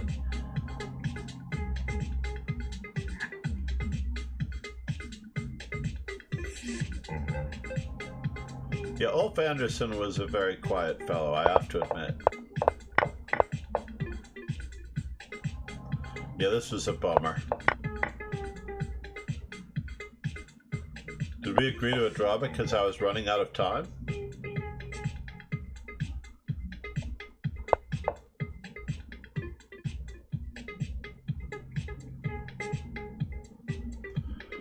Fiddler, yes, Paul Borta.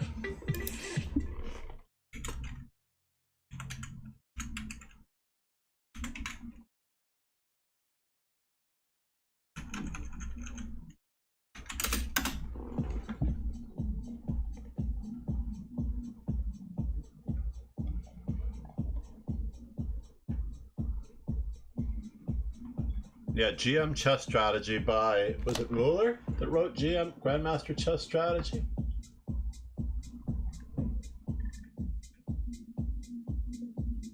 No, it was Kern and Caulfield. Grandmaster Chess Strategy. Cyrus Lakdawala wrote the book How Ulf Beats Black, which is also a very I know, but I'm winning in this position. I'm like wondering how...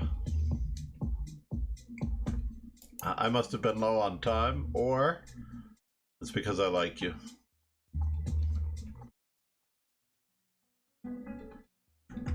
Going back in time here. I want to look at all of our draws.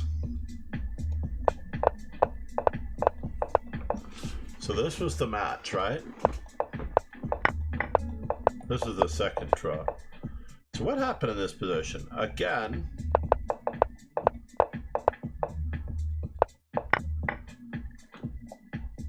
are you ready for this?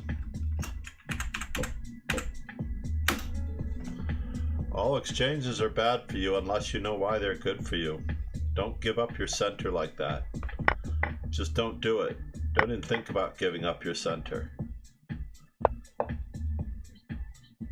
But maybe it's good? Is that true? Queen A5. Oh, I missed my mark. And now I got control of the center. But giving up the center had to be a part of his strategy.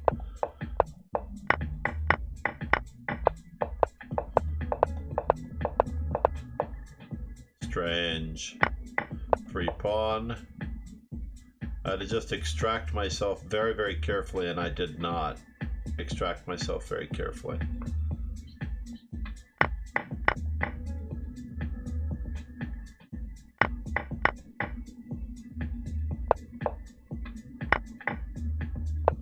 And now all the material is returned to equal.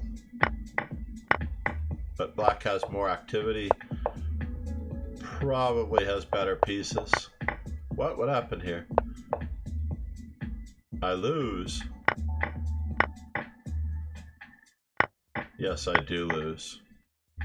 And you didn't take my rook. That's correct. It is a chessable line, I know. In the London, the Jabava London. I just don't like it. Wow, I am so lost here. You had to play for the win. All you had to do is activate your pieces. I had no threats. Let's just go with this one where my king is stuck to the back rank, right? Rook to c1 is probably the easiest move for you to play to unite your stuff.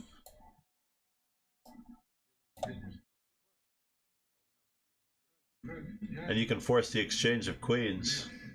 You're winning this endgame because you pick off all of my pawns. I've got no weaknesses. You've got no weaknesses. Yeah. That is tough. What was the first draw? Oh no, that was the one we looked at before. That's what fooled me. Oh, so it wasn't 6.5. Was it? 1, 2, 3. Oh, it was 7 anyway. So here we go. Last one for the moment because we do have World Cup coverage. Yeah, Bishop E3, Kingslayer Sloan, what's up? So why did you change your... Oh, because did I change?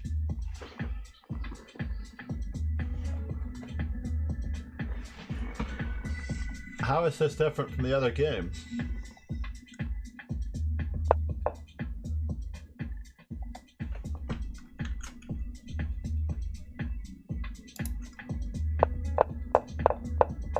Oh, because I played D5. Right.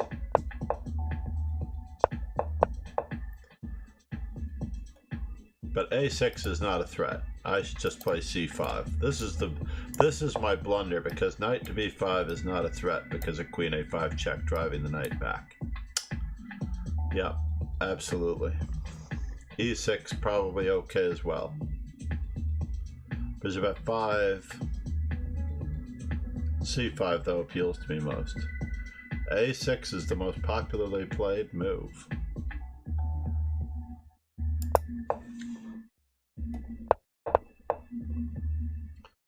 D takes C5 and black's advantage is less, and I should play Queen A5.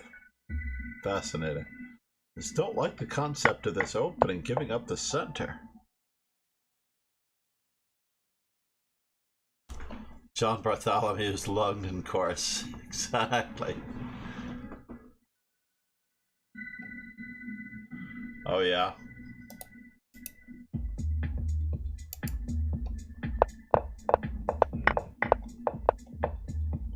Yeah, you can't really hang on to that pawn. You should just play very straightforward chess. But notice that you have every right to play better here. I mean, I shouldn't say every right. You have every possibility of taking over here, and then you don't need to exchange again. If you are going to exchange, you could go for something more. As it points out up there, bishop takes f6. Don't you have a shot at knight f3? That's the move that appeals to me. Up, knight f3, finally coming to the top.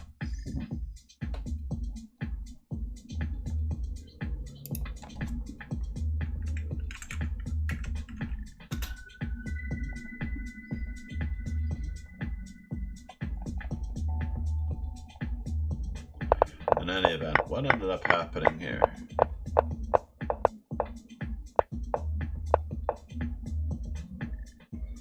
A6 is very slow. Yeah, I agree with the computer assessment. Either play b5 right away or rook to b8.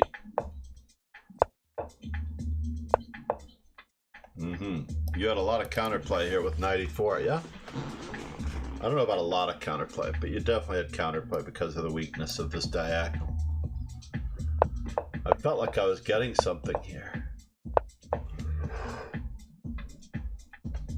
And I did not get anything here. Oh, I blundered. Bishop takes d5 is very logical. That pawn is very hard to defend. The rook is coming to the center. Why tip my hand with this? And you actually had a chance to really equalize here because there was no threat. The hard part is seeing that you can just force me away.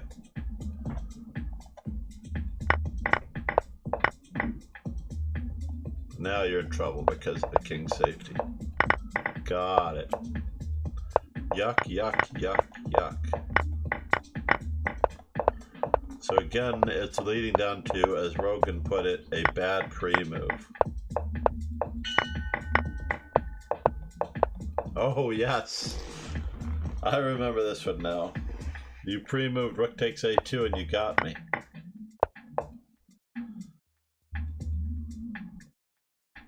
That's crazy, right? A bad pre-move, indeed. And now you are totally winning again. So what do you need to do to win this? Rook to b6 is good.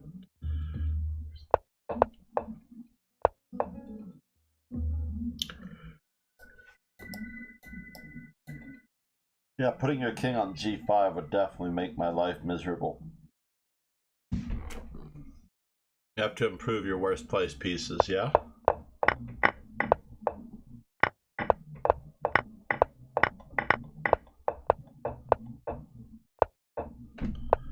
And you had every chance to win this game.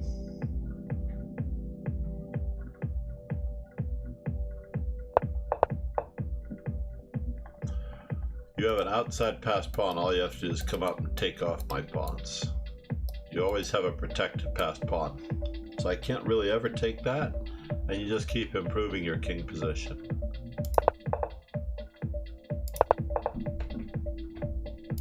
Just like that.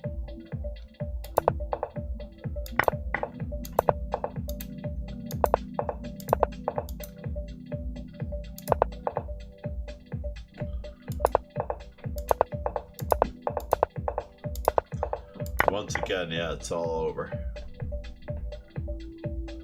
Then I shot the other foot.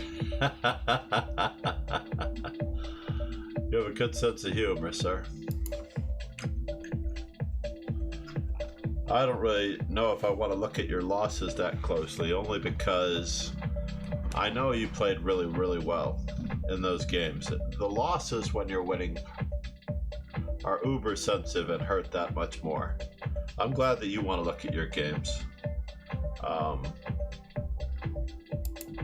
But I also think that we need to do a little bit of coverage of Fiona in the World Cup tournament. Or we could do a simul before we go.